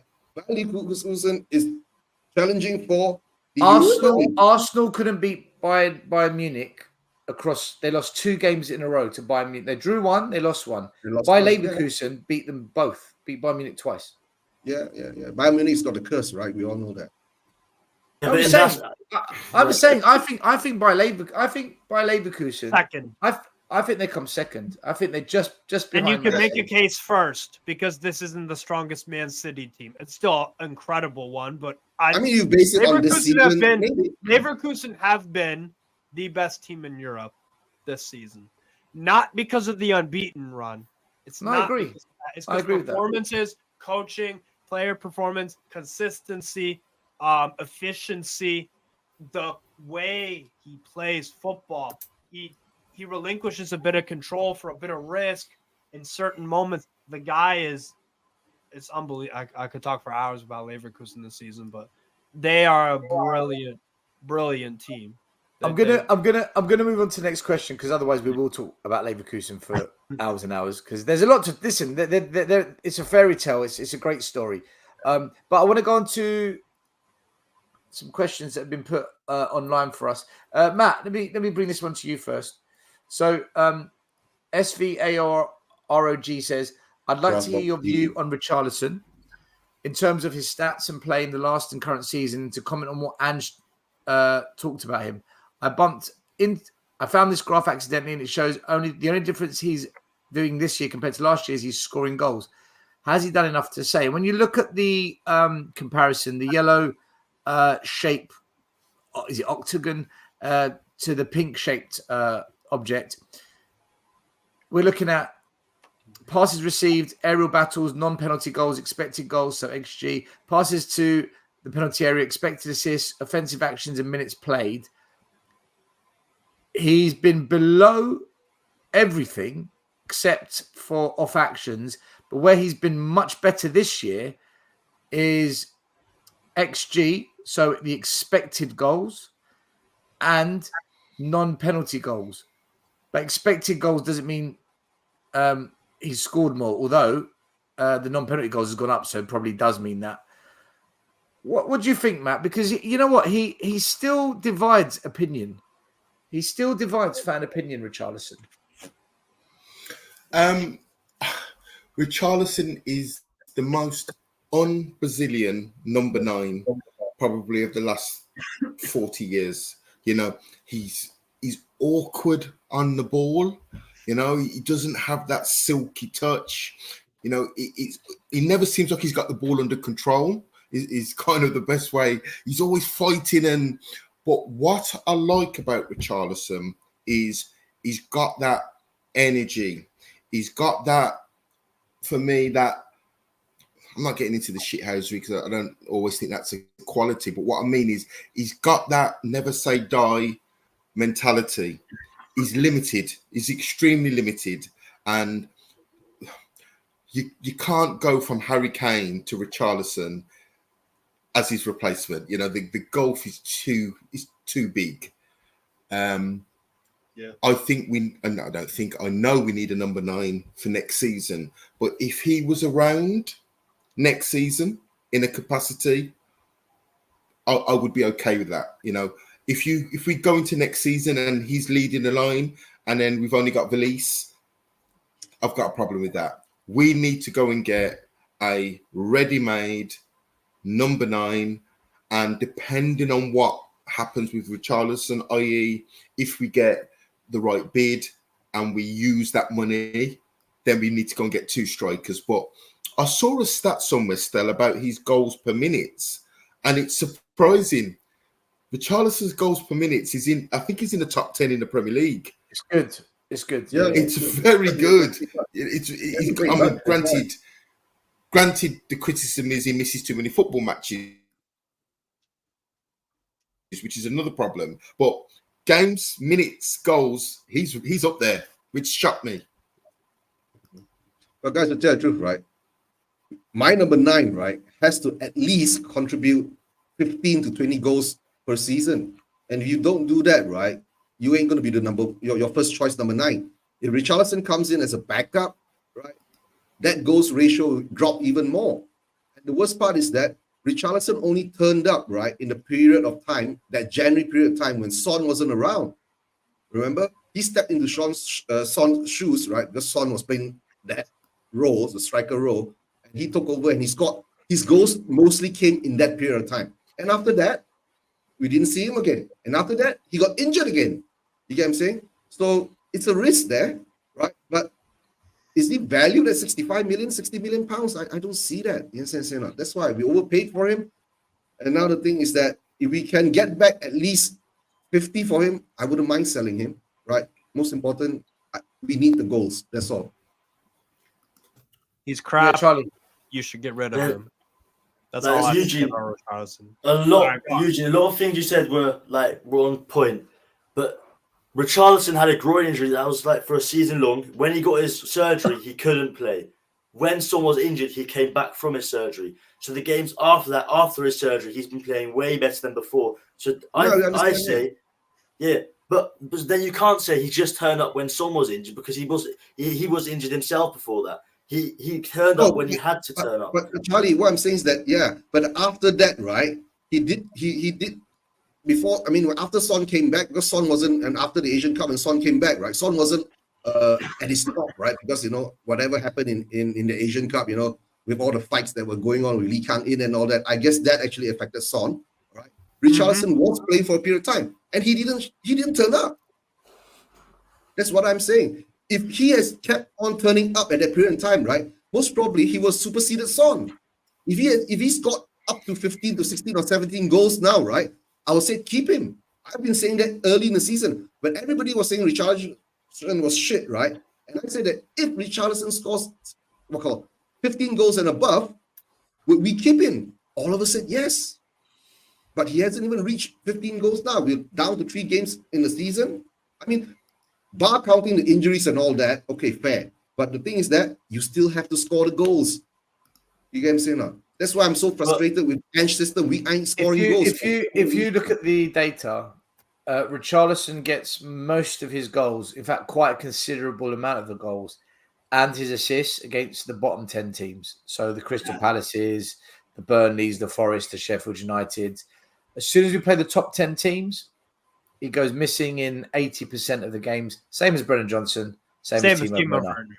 But so a difference is... you finish. I was going to say, so he's good. He's good to have if you want to rest your main striker or your main forward when you play the lesser teams as a rotation. But against the top 10 teams, in the big moments, the big games, he's nowhere near good enough. Okay, but still, can I counter? Son against low block teams has not been great this season, and I have to say Richarlison has been playing better against lower block teams. And I'm not saying Son is worse, but as a striker, I say we need Richarlison for those low block teams because Son is not a good striker against those teams. This season it's great, and I say we should keep him if we don't get a good offer, because selling him and then getting. We should keep. I say keep him if we don't get a good enough offer. Because... Charlie, this is what I'm saying to you. It's the low level teams that do the low blocking though. No, against Charlie, the top 10 teams this season, the number 1 goal scorer and number 1 for assists is Heung-min Son. Yeah, but that's why, Charlie, I'm saying, right? we need somebody, a quality or 2 levels higher than Richarlison to actually carry us. You get what I'm saying? Being a squad player, okay, maybe fair, right? We might be able to accept it, right? If we don't get a proper price for him, that I wouldn't mind. Right? But honestly, he's been with us how many seasons now? We've seen him play since he came in when Conte, right? 2 seasons. Right, he's been with us 2 seasons. So in 2 seasons, what has he proven to us? Right. Let me ask you a question, guys. Right, if you were to take the top 6 teams, let's say so, Man City, Arsenal, Liverpool, Villa. In fact, let's just do them because they're our main rivals at the moment. Yeah. Are any of them signing Richarlison? Never. So why do we at Spurs try and justify him being good or worthwhile at our club then? Stout. It's like trying. Isn't this the problem? Isn't this where we don't have the replacement for him? We do not have the replacement for him. But that's not the argument. The argument is, would you keep him? Obviously, it's because you're going to get a replacement, not just remove him. But yes, if we get the replacement I want, then I'd sell him. But if we don't get the replacement I want, then sell him. Then we're going to have a bigger problem. Then we won't have a backup strike. Or I agree. It just goes from one problem to the other. If you get rid of Richarlison, which you should, he is not good. How much are you paying him? 60? How much are you paying him a week? 190,000. You're paying him $190,000 to do what he did? Yeah, £190,000. So you're employing. So look at this from an employer's perspective. What if Son is not happy? You are paying someone an exorbitant amount of money to score a few goals in some purple patches, maybe 7 against relegation 10 teams, or the smarter thing to do, how about you go get a promising youngster from Stade Rennes, a striker, you pay him 50 grand a week, and he'll do the same damn thing, and he has a future ahead of him. Go get. Who says he will do it? Who says that? Hold on, guys. We're going off the topic here. 1 minute. We're going off topic, right? It's your fault, Steve. You keep doing this, right? The question is this, right? We're answering the question from the public. The question is, would you keep Richarlison? No, he's terrible. Yeah, that's your view. Yes. There's no justifying keeping him at your club. Absolutely none. Danny says that Richarlison is on less than 100k a week. All right, well, that's still too much. He's on 90k a week. So 90k a week, okay. 90k a week? Okay. That's still too much. He's doing what a $30,000 player could. No, all right, let's just go around the table quickly. Yes or no? Do you keep him? Steve, you're no. Eugene? No. Matt? Sell. Charlie?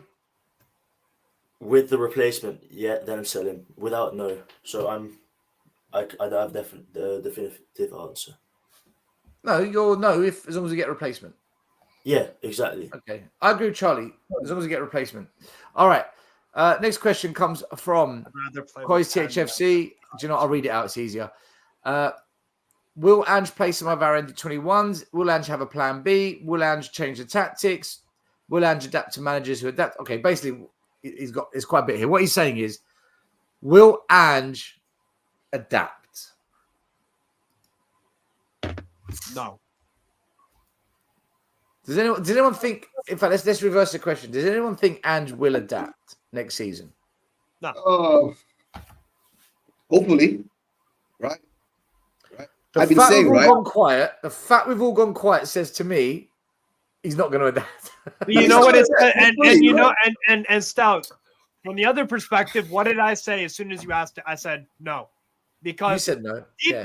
Deep down, all of us wanted to say no, just like I did. I'm not a Spurs fan though, and you guys are. That's what it is. I said no right away because I'm just looking at football. You guys wanted to say no. It's the silence. But we are emotionally attached to it, Steve. You understand what I'm saying? Yeah, and I'm just that's what it is. People are thinking about it because they're scared to say the wrong thing because you get attacked. And then you be labeled and attacked. If you dare come across as being critical, you will get attacked. That's how it works, right? That's how social media works. God forbid you speak your mind. I've said it before, right? I've said this very straight and forward, right? At this moment in time, I'm not Ange out, right? But I'm Ange sucks because I can't take all that losses that I've gone through, and he's made me feel sucky. That's all. So Ange sucks, right? He's made Next you feel season, what? Eugene, what? He's made you feel what? sucky. Sucky. Oh. You feel Yeah. sucky. What is Yeah. sucky? What is sucky? I don't know. It's that sucky feeling that you get, right? When you see your team get smashed 4-0, right? How do you feel? I feel sucky. Yeah, I feel sucky. No, that's what I'm saying. The Matt, thing is Yeah, that but guys. Wait, Charlie, I want Matt to speak on this because he was about to speak, then Steve spoke. Go on, Matt. What were you going to say? Do you think he'll adapt, Matt, next season? Listen, I'll be honest with you. I don't know. I don't think he will. What? I don't think he will. But... Okay. The question is when you mean adapt, I think there will be a tweak. I think he will, if he gets, for me, the right. Matt, can I redefine the question? Can I redefine the question Okay. for you then? When I mean adapt, what this question is saying is playing the youngsters, having a plan B, finally adapting to set pieces, changing to a 3-4-3 formation, going to a back three. I think he's saying, are we going to see something completely different tactically if need be, or is it just stick to plan A but just try and do it a bit better? Just looking at some of the teams he's had in the past, he has played three at the back before. And I think this is his first season at Tottenham. And I think he's played a certain style of football that has been his undoing of recent times. So I think he'll have to. You cannot have this gung-ho approach game in, game out in a season. I don't care who you are. Even Pep Guardiola plays centre halves in midfield away from home. Even Sir Alex Ferguson would bring in a John O'Shea, or he'd kind of thicken up the midfield in some games and take a point and come back to Manchester. So they're the two best kind of proven Premier League trophy winners of the last 30 years. So he'll have to. But I still think he will have that style, but he'll have to tweak it. What I would say, Matthew, is about the three at the back thing. You're correct. On paper, there were games where Postecoglou at Celtic or any of his other clubs, I can't speak for when I watched him at the other Brisbane Roar, but I did watch him at Celtic from start to finish.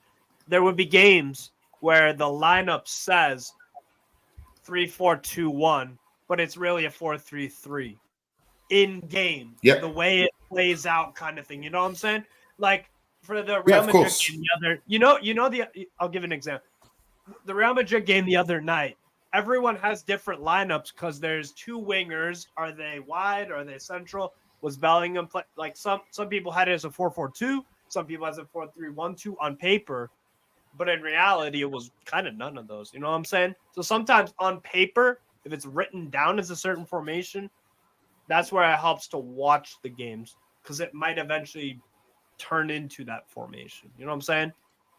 But he didn't adapt like the overall plan. Yeah, look, he will have to because, if you're playing Man City or Liverpool, especially if you're playing in Europe on Thursday and you've got Anfield away on Sunday, you cannot play this open, expansive football with 3 days rest and expect to go to Anfield and get 3 points. So he's going to have to make adjustments. I don't care who he kind of has managed before and the successes he has. He's going to have to tweak it and be a little bit hard to play against and sometimes a 1-1 draw at Anfield or at the Etihad is not a bad result. But what I'm saying is we were very lucky in that 3-3. He's going to have to be a little bit more hard to play against. We're too easy to play through when we're not on the top of our game. And that's the thing. He's trying to think that Tottenham are going to play at the top of their game every match, every week. It's impossible.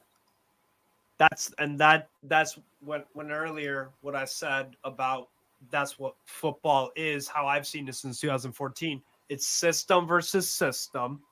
if the opponent can exploit your system. You may have better quality players. You may be at home. You may be whatever, and they might not have as good of players. What if they have a smarter manager that knows how to exploit your system, and you don't do enough or anything to fix that system, despite having superior players? You know what I'm saying? Yeah. So, Steve, basically, right, what I want to see him do is, right, stop all the defensive managers and attacking managers, bring in new coaches and all that, focus back on defense, right? We've been defensive, naively defense in defense for so many games.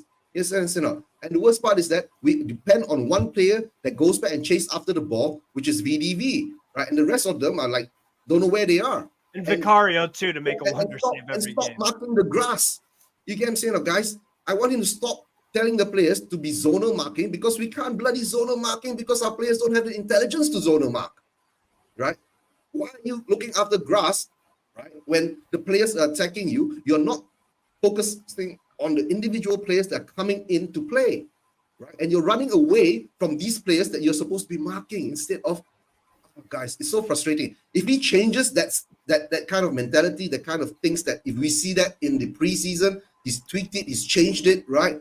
I will have more confidence. But if this thing goes on throughout the preseason, I tell you guys, I'm going to be like, I don't know. The adjustment, by the way, could I just say this real quick? Yeah, say. When we talk about, do we think he will adjust? The thing what we're asking him, is he going to learn the art of balance, right? You guys, when you attack or when you turn over the ball, you're always so high up. But you don't want to be so far back like a De Zerbi team where that, like, you don't want to be too high or too low. Or sorry, more of a defensive team that plays in a low block versus pushing all your defenders up way high. You need to be like Alonso, because Xabi Alonso at Leverkusen is in the perfect middle of it. They don't need to dominate possession, but they can catch you out through space and movement and all this stuff. Ange needs to learn that just because of the high line thing, it's not as beneficial as he thinks. He needs to just the whole play of your team. It needs to be a little bit more comfortable without the ball as well. I think that's the other big thing for me. That's the adjustment he has to make. But I haven't seen him made it in his career at Celtic and Spurs. That's why my answer is no. It's no, yeah. The thing is that he should realize, right, this past 4 games, right, we getting smacked all the time, right? What kind of confidence that will bring to the players? That's my other question too. Is it? Mate, we've got 2 top centre backs, 2 top centre backs, and a good goalie, and we are getting pammed. Absolutely pammed, right? This is all down to tactical inability and an overhyped midfield. Our midfield is so overhyped. Bissouma has been a flop. Maddison has been a flop. Bentancur's not fit. Pape Sarr's been overhyped. Lo Celso, I don't know what's going on. Skip and Højbjerg are nowhere near good enough to be in a Spurs shirt. That midfield is so fraudulent. It's unbelievable, but we can't say it. And as for the attacking three, I've said it 1,000 times. They've all got to go. Everyone except for Son. This is the problem. You've got a manager whose tactics don't work against managers that outsmart him. And you've got a group of players at Spurs that everyone's overhyped. That for me is simple. Get better quality players in this club. Stop accepting mediocrity. And the manager, as Matt said, you can't keep doing the same thing every minute of every game.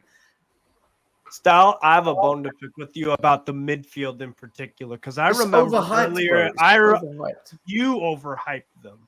No, I didn't. Yeah, you did. I remember. I overhyped Bissouma. Bissouma, and I put my hands up on many North London is our shows, and I've said, guys, I completely got it wrong with Bissouma, but I never got it wrong with Højbjerg.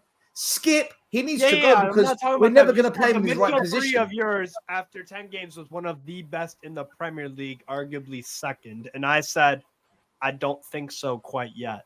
You did say that. Steve. When those 3 were ticking, Bissouma was playing brilliant.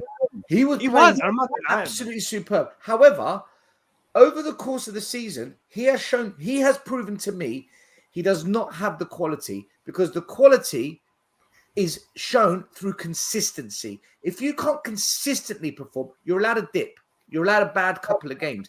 But if you can't turn up consistently, you're not quality. He's not quality. That's how I see it.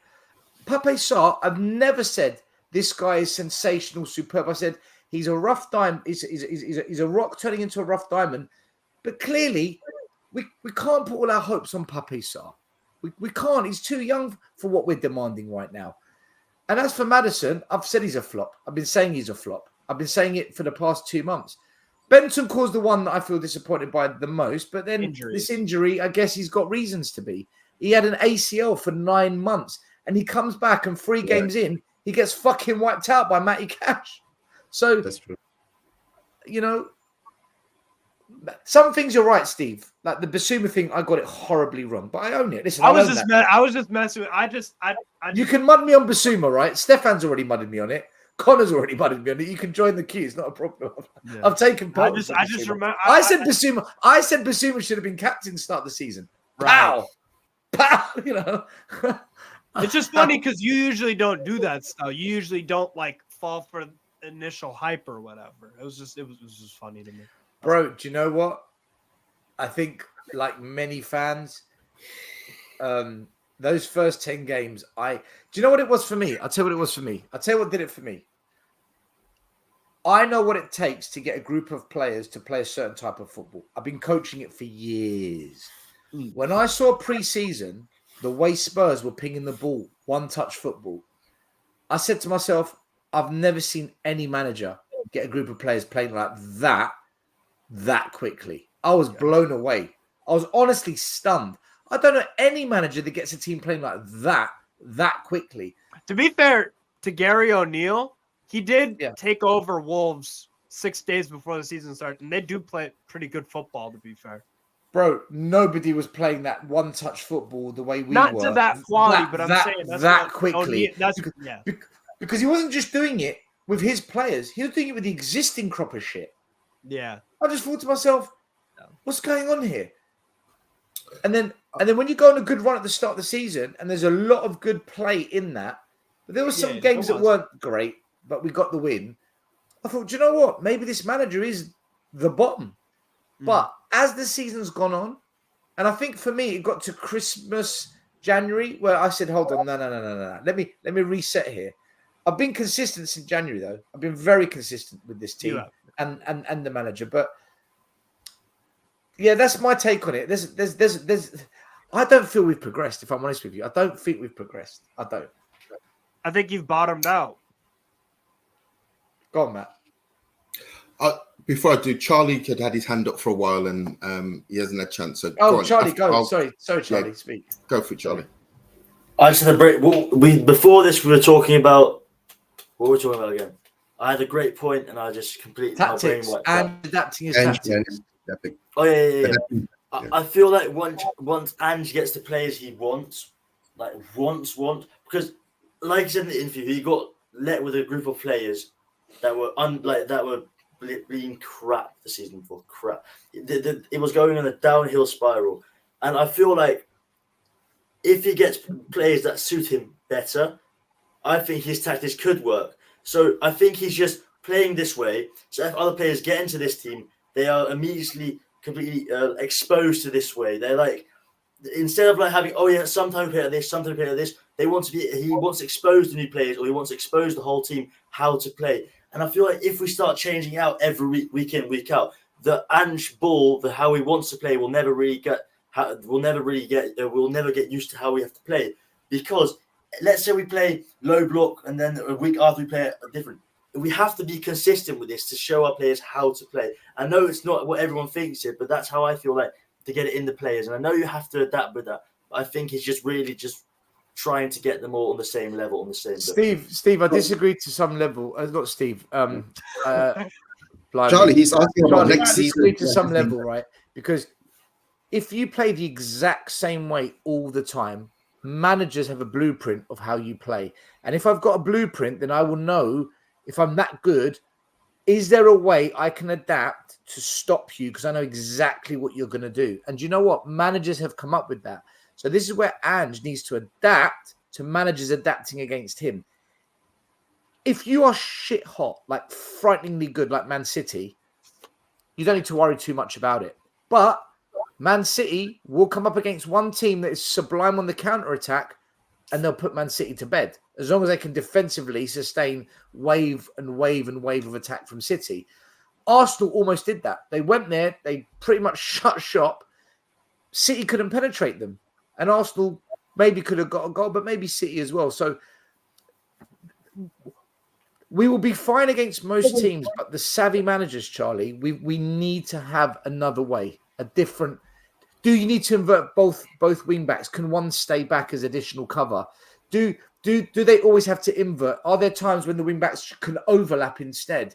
Does the number 10 have to stay up top? Can he drop back and feed the balls into the left and right forwards in the front three? A bit like what Liverpool did with Firmino. If we don't do these things, we're just a sitting duck waiting to just be picked off. And that's kind of what's happened the last 2 months. So Yeah, I agree with that. you. But I agree with you. If he sticks to his guns, we will definitely be better. Charlie, we will improve. We will. But we're not winning anything like that, though. You need to have another way. You must, in my view. 100%. But I think this season he's just shown what he is. And next season, once he's got his own players, he knows. Once the players understand how to play, he'll start changing, I think. And that's what I think and I hope. Because once he gets, let's say he gets 5 players he wants, they understand this concept, the whole team understands this concept a bit more, then he'll start changing because the change will be, because then they'll be used to if they have to play one way, they'll know how to play that one way. And let's say they have to change a bit, they'll have to get used to it, but still they have that one way that will always work out for them. I think that's going to work. That's how it's going to work out. Well, we will see. We will see soon. Another question here. Do you know what? I love these questions. Why are you so negative when it comes to Spurs? Don't you ever get effing bored? Blah, blah, blah, blah, blah. Do you know what I love about, who is this? Roger Carpenter. You are a legend. Bro, the issue is that we speak on what we see. And if what we see is crap, we're not going to sit here and say, clap, clap, clap. We'll say it as it is. I'd like to remind you, always negative. When we went to the Emirates and put in a good performance, who was there celebrating, humbling the Arsenal fans? Is this negative? When Kulusevski scored a last-minute winner, so we go 10 games unbeaten, is this negative? The celebrations, me bigging up the team? You're cherry-picking, and this is what... Do you know, I did a show on this yesterday. I can't be bothered to repeat myself, but stop cherry-picking the bits you don't like and labelling it as the whole. When we do well, we praise. When we don't do well, we criticize. You just got it in your head. The negativity is within you. You assume the other person always has the worst intentions. That's what it's great. It's crazy, dude. They look at you as a negative guy. Anything you do is negative. Anything and everything, because that is just you. Just how it works in the same way, by the way, for people. I literally just got called out by Steve for being positive about our midfield 5 months ago. Yeah. Guys, let Matt have a say. Matt, go ahead. No, I was just going to say that it's getting that happy medium. So I admire how Tottenham are trying to play. I admire that he's come in. He's obviously must have looked at the videos. He must have looked at the games last season and realised there was a big disconnection between the fans, the players, and the owners. There was a total disconnection. So what he's done is he's come in and he's managed down, which is the players, and he's also managed up, and he got the fans on board quite quickly. I think just looking at the Bayern Munich game, let's look at that for an example. So they had that game pretty much wrapped up. And Tuchel takes off Musiala and takes off Kane, and they're 1-0 up, right? Now, most people watching that game that understand football is thinking, why do you take off the most lethal number 9 on the pitch For Right. Eric What- Choupo-Moting. And Musiala, who's a dribbler of the ball, that when Madrid are having to take risks now to get back in the game, they're going to leave gaps. So you keep Musiala on and then what happened when they got dispossessed and it was a transition, the guy that got the ball was the young kid, I can't think of his name, Steve, for Bayern Munich. Right. And he didn't have the legs. Pavlovic, 45. Yeah. He didn't have the legs, and Modric came back and Modric took the ball off him. If that's Musiala, that's at least a shot on goal or a goal. So sometimes we've got to get that balance, because do we want Ange to get too pragmatic? And my answer is no. I think he just needs to tweak it a little bit, but not go to the extremes of Tuchel, which is we're 1-0 up. It's the 84th minute. I know what. I'm going to take off my number 9. I'm going to take off Musiala and bring on, appalling substitution. So I think. Sorry, go on, Steve. No, I was just gonna. No, go on. Yeah. So look, I think we just got to get that balance. Keep to this expansive attacking football, but pay respect to the teams that we're playing against. And sometimes this gun-ho football, when we're up against Man City and the tails are up, or we're at Anfield, you have to say, do you know what? A point here is not a bad result. But just playing this, you attack, we attack, I think next season playing every 4 days is going to be a car crash. Yeah, but no, the truth, right? Like what I've been saying, Matt, right? He has to learn to get the players to know how to defend first. You get what I'm saying? If your players don't know how to defend, right? How many goals are you going to go up and score to balance out how many goals that you're going to go and concede? The best form of defense is attack. No, but the thing is that we can't even attack at this moment. We play horseshoe football. And that's the problem. I was waiting for you to say that. For the past 6 months. Not really. The best form of defense is to keep the ball and not give it away, which we do. To attack. Yeah. If you struggle to attack, then you're going to. It's literally like a. Let me go on to the next question. Let's go on to the next question. This one, blimey, that's really small. Let me see if I can make it a bit bigger. Sorry, so small. Can we expand? Yeah, we can. In fact, let me just read it out. Do you know what? Let me read them out rather than just put up on the screen. So NAWHL says, Spurs haven't won the league since 61. Clearly, major changes, improvements are needed in all aspects that are essential to producing consistently high performances that results in winning a league. One of these aspects is to have a clear system of play to win games and not try to cultivate a system that best suits the capabilities of the current players. Ange is clearly wanting to build a squad that would do justice to this system. Fans should support him in it. Okay, we kind of touched on this already, so I'm not going to spend another 10 minutes going over that. We agree with what you've said about we need to bring in the players for Ange. Joshua Pereira says, considering Skip came on as left back against Liverpool, what do you think about him playing there again for the rest of the season from a tactical perspective? I say this because the fullbacks in this system invert and spend time in the midfield. With that, it would be like having an extra midfielder, and Skip wasn't awful with his defensive responsibilities in that position either. Do you know what? He makes a fair point. Skip does play midfield and our wing-backs do invert, but is Skip defensively good enough? Because we've seen when he plays in the DM role, he puts in some howlers. So, but still, guys, he plays midfielder. Sorry, go on. Sorry. No, go on, Trump. No, go speak. He plays as a midfielder, but we all hate him as a midfielder. He can't play well as a midfielder. So maybe we have an extra midfielder in the team, but he's not going to do crap because we've had him for the last 4 or 5 years, and every year again it's the same thing. Oh, let's put Skip there. Let's put Skip there. Now he's had one good 20-minute spell. I mean, yes, he's done well, but Skip isn't very well defensively, and he isn't very well in the midfield role. So who says he'll do anything at left back? I think he'll just be.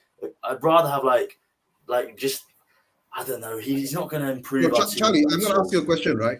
For this Burnley game we're coming up with, would you play Emerson Royal at left back or Skip?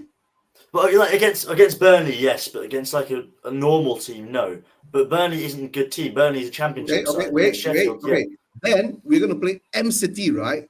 And a few days after that game, right? Would you put Skip in that left back position? Against who? Against Newcastle or against City? No, MCT. That the games that we're coming up with now. We're playing Burnley first. After that, we're gonna play MCT. I want to see how he does against Burnley and Sheffield first, because I can't give you any promises about how he's going to play in a field of 90 minutes. Let's say he does amazingly well against these two teams, then yes. But if he doesn't perform as well as we think hold on, he is, Charlie. We are playing Burnley, Manchester Yeah. City.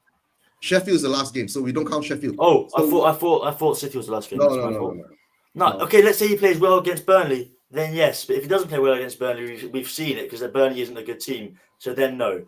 That's how I see it. Stel, I want you to pull up Philly 2109's comment.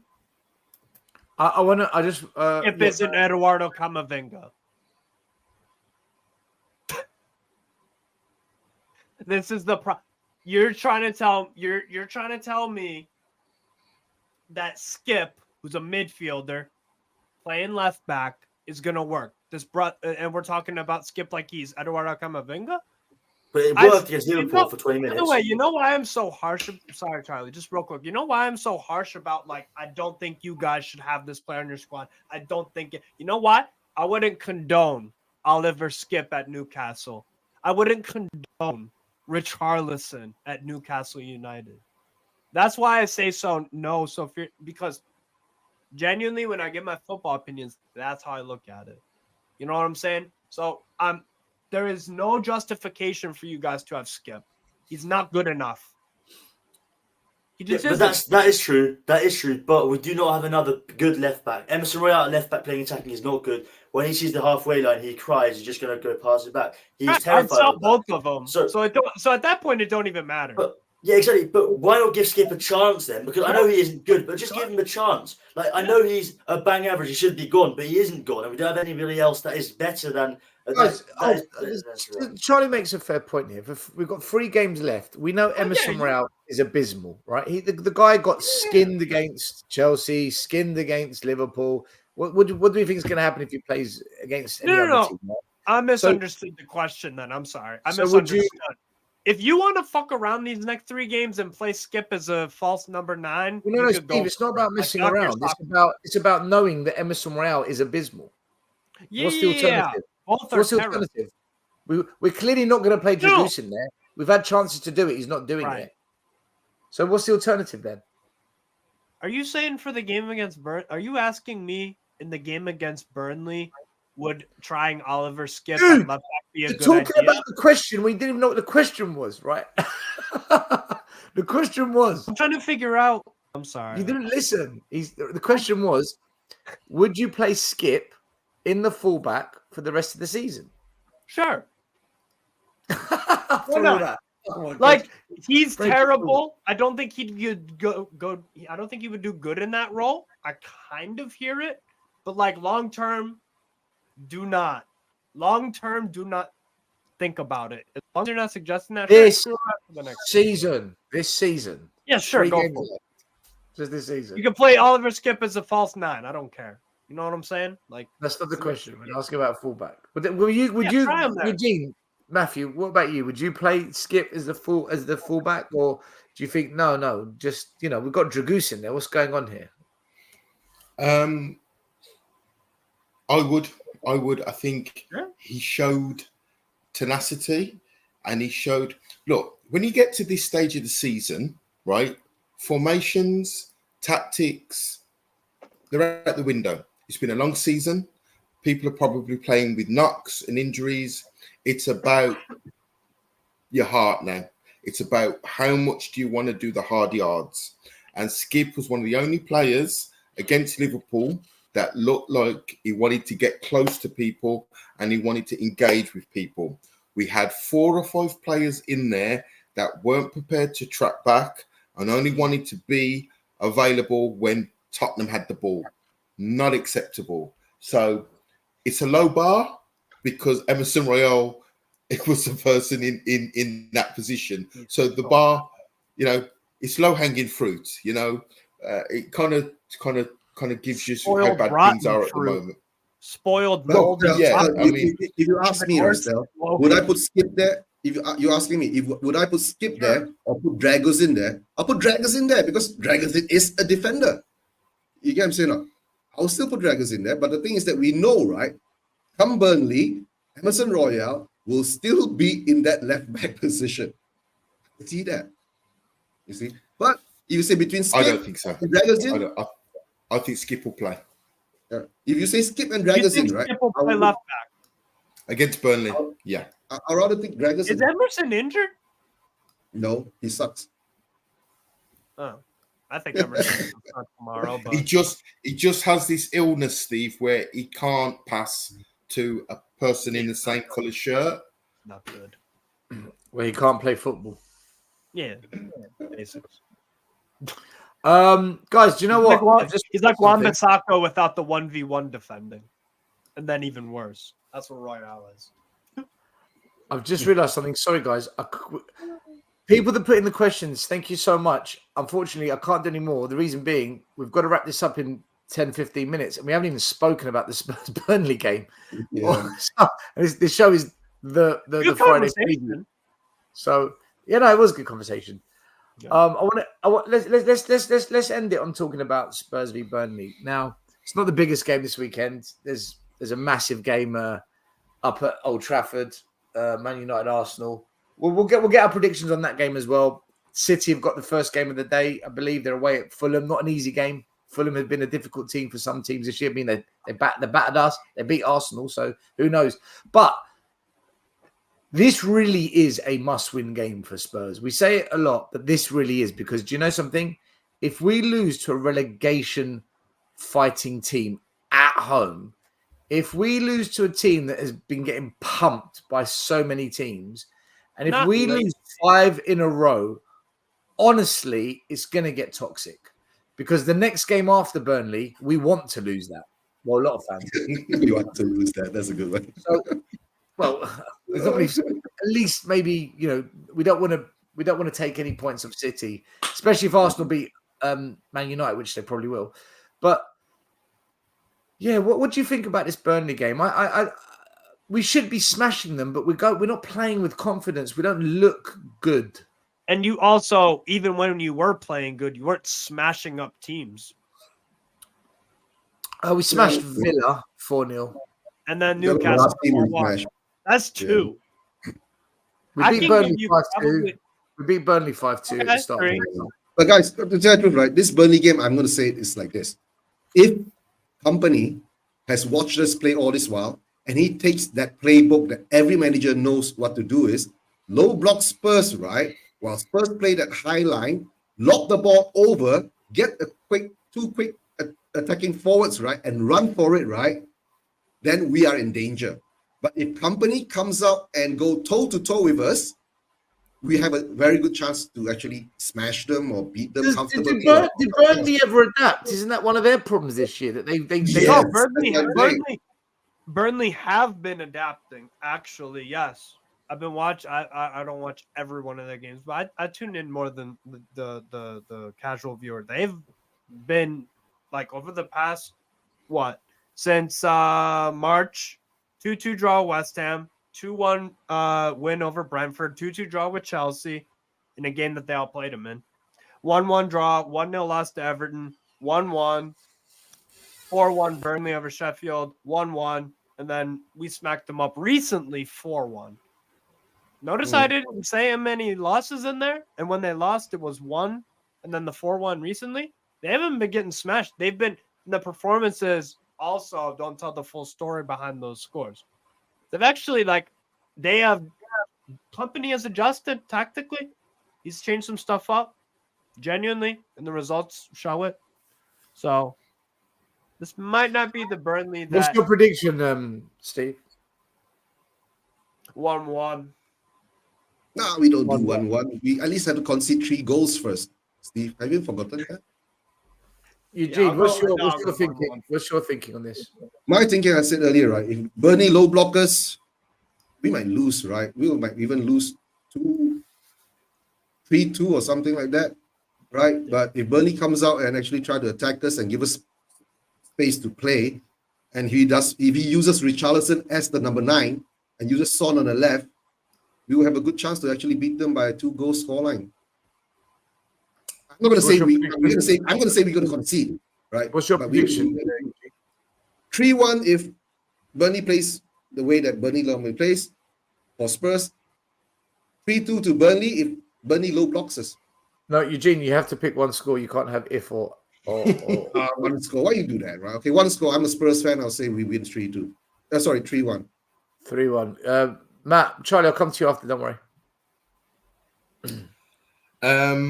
I think it's going to be nervy. I think it's going to be Burnley have a lot of possession in their games, even in the games where they've been beaten. They have a lot of possession of the ball, which is going to be interesting because we normally out possession teams. I'm going to go with a squeaky bomb 2-1 Tottenham win. I can see that. Squeaky bum Tottenham win. For me, guys, we're not losing to Burnley, man.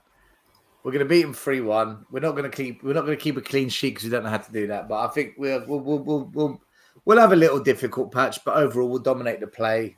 We'll score 3 goals. We'll beat them and get 3 points, and everyone will be happy again. I don't see Burnley. If we don't beat Burnley, I'm telling you now, I will be genuine. I would genuinely be shocked, like properly shocked. I wasn't shocked we lost to Arsenal. I said we would. I said we'd lose to Chelsea. I said we'd lose to Liverpool. The only one I was a little bit surprised by was the Newcastle result, but I'm not surprised by the rest. So if we don't beat Burnley, I will be genuinely stunned, and I will blow up the internet when we go live that night as well. I'm telling you, sounds like a 1-1.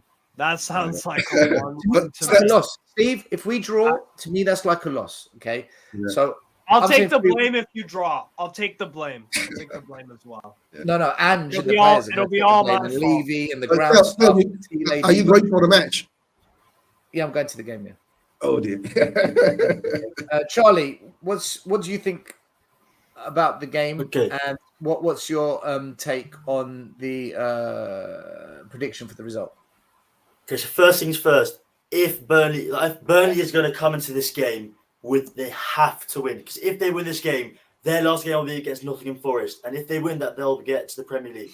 So they will come into this game with all the fire, the desire of winning, because Luton doesn't have it. They're playing against Chelsea and Fulham. They're not going to make it anymore. They've lost. Nottingham Forest is playing against West Ham, and then I think it's West Ham, and then or they're playing against a hard team, and then they're playing against Burnley. So I think Burnley is going to be. Everyone's saying, "Oh yeah, this that is going to be easy." But Burnley isn't going to be a pushover this game because they have got desire, and if they win this game, they've got a chance to get promoted. They've got a chance to stay in the league. Yeah, they have. So everyone's saying.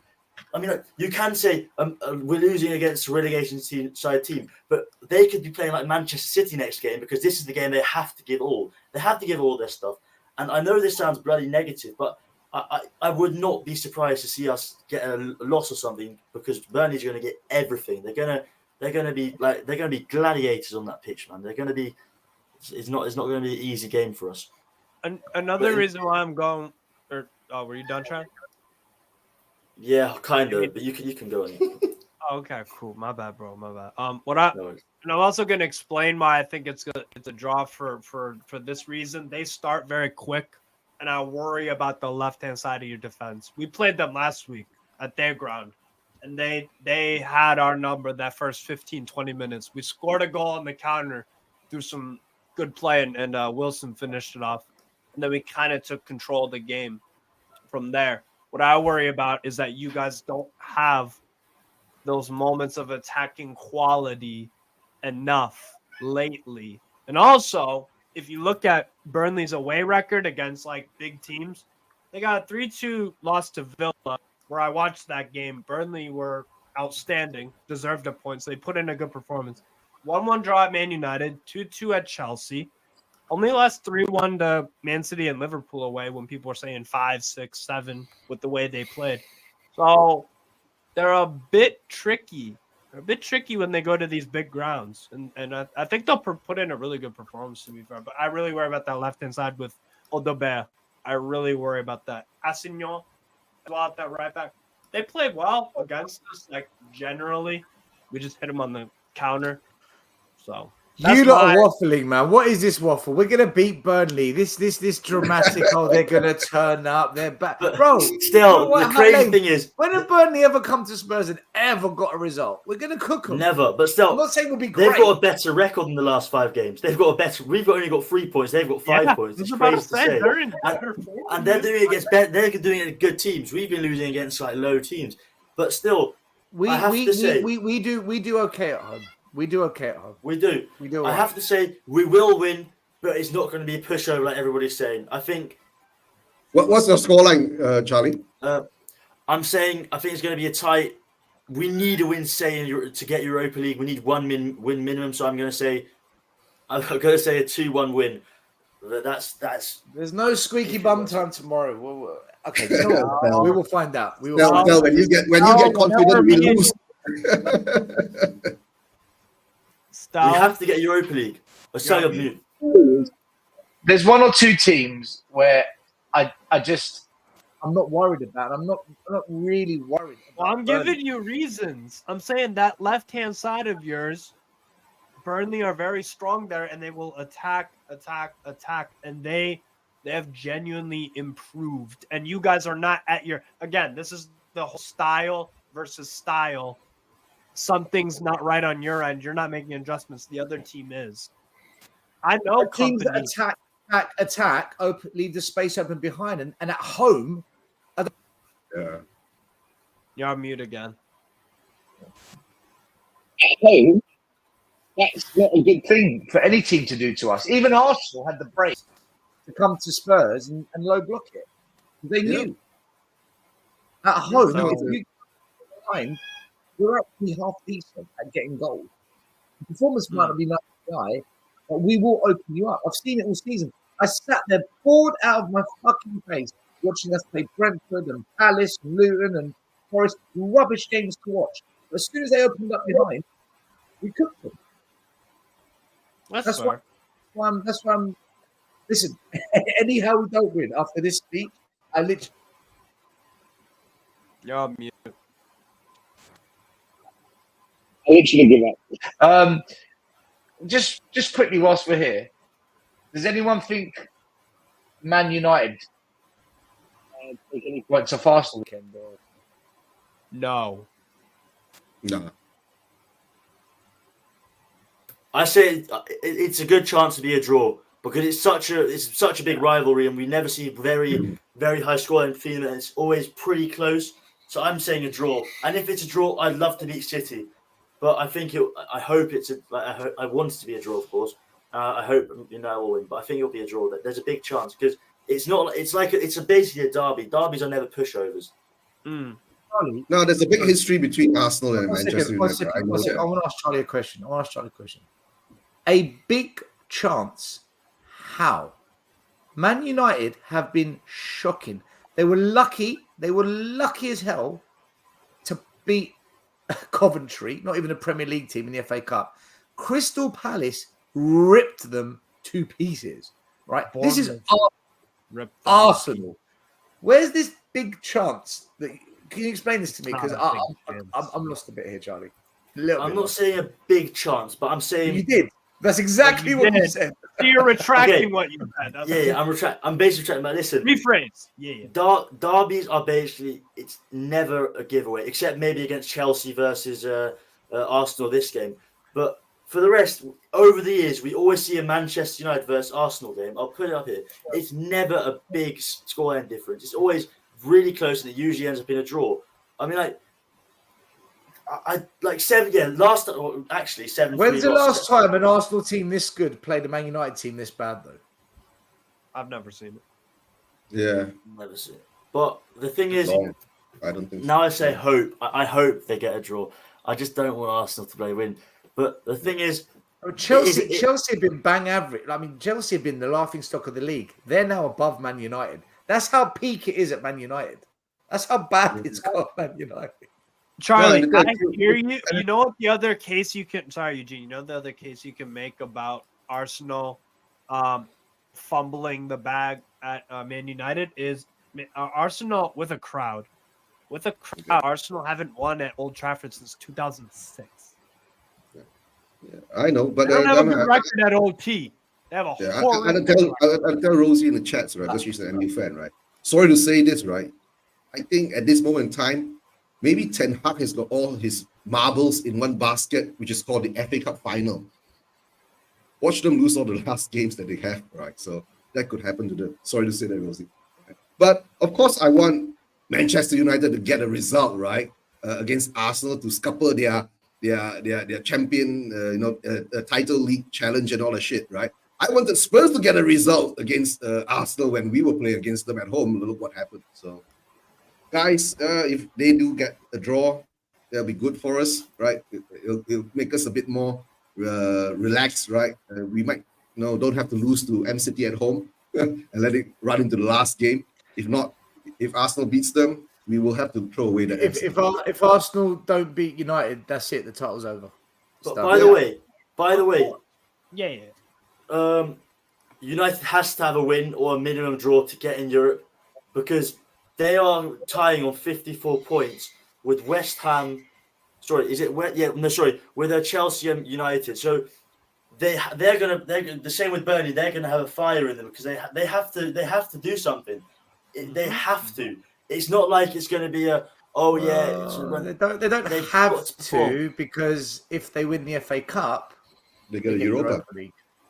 But beating City is just as hard as beating Arsenal. Yeah, exactly.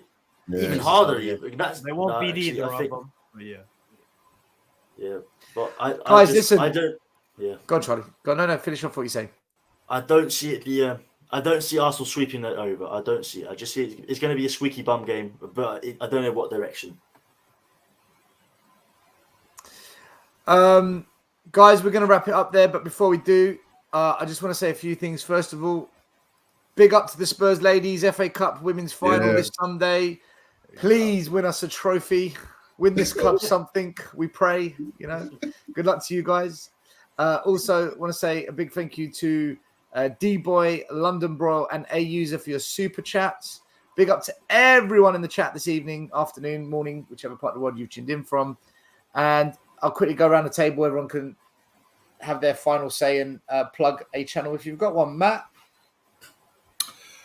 Just short for me. Just thanks for the invite. Guys, thanks for the comments, and everybody who was in the stream, thank you for your comments as well. Look, it's a tough game. It's been a tough season, but just try and keep the faith. That's my only wish. Just try and keep the faith with this guy, and hopefully, we get lucky in the window, and we're a better team next season. That's it. Yeah. Eugene? Thanks for having me on still, right? Don't forget, guys, to subscribe to Tottenham Away if you have not, to Charlie's channel, Charlie N17, if I'm not mistaken, Charlie Spurs N17, and of course to Strasbourg Steve channel, right? Guys, to tell the truth, I'm going to start a new show called In My Honest Opinion, most probably somewhere next week. It'll be a single solo kind of show. If guests want to jump on, they can jump on, right? Because I'm going to actually tear a new one into the fan base. Hopefully not. I like that title, man. That's iconic, in my opinion. Just to show my where honest you're opinion. fucking fact. I like badass, Eugene. Yeah, so I'm getting tired of all this shit going around, so I have to come and say something. So, but I'll be very polite and I'll be very, very honest. That's all. Big up to the new show from Eugene coming soon. Steve, when are you next on? When are you next live? Celtic Rangers tomorrow. Big film derby, right? Yeah. Newcastle, Brighton straight after. Then I'm doing Napoli, Bologna. Then I'm doing a Portuguese game, Vitória Guimarães versus Braga, and I might do a watch along or two after. So a bunch of watch alongs tomorrow. Then on Sunday, I think I'm doing a Feyenoord watch along, and I think I have something else to be scheduled. Yeah. So if you want to get your European fix of football, make sure you go over to Strasbourg Steve. Description is down below. Charlie, what about you, man? When are you next on? When's your next show? What's the plan? Or are you going to be on holiday again? Actually, next year we've got a school trip to Berlin for a week. So after that, you will. No, first things first. Stel, thanks for having me on. It was amazing again. Big up Matt, big up Eugene, big up Steve, big up the chat. It's always good being on here. And next week got a school trip to Berlin, so looking forward to that. I will be doing like one live stream with Dan, I think, in the evening. Maybe I'll join yours if that's allowed, of course, on another time in the evenings. And just when I'm back from all this stuff, from all these trips, I've been on holiday now for 3 weeks, then I'll be starting my own streaming. So I'll be streaming myself on Charlie Spurs and 17. Hope you guys would like to be guests on there, of course. And I'm going to be more frequent on the posting, of course, because I have only got 4 videos up now. But it's just hard when you're on holidays, like balancing it out. I've done 2 vids now, so I'm just sorry. Can I just quote that? It's hard when you're on holiday. That I'm is the doing a lot. line of the season. No, I'm on holiday with my parents. Hard when you're on holiday, people. I'm just relaxing. And there's one more thing I want to tell the guys, right? When I'm doing this in my honest opinion videos, right? Hop along. I have a plan. So if you want to listen to what the plan is, watch the show. Yes, I am a football nerd, of course. Yeah, Matt. That should be obvious. Just the most important question I forgot to ask earlier. You had McDonald's 1 week, Charlie. I think, did you have KFC on one stream? And did I see pizza. Did I see a pizza box earlier? Yeah, was there a pizza box somewhere? You did. Yeah. Incredible.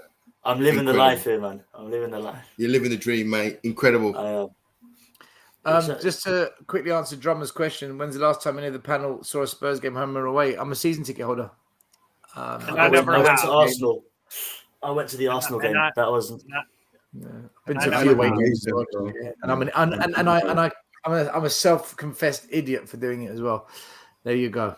I've got one thing, guys. Sorry. Oh. Go. No. Have you say?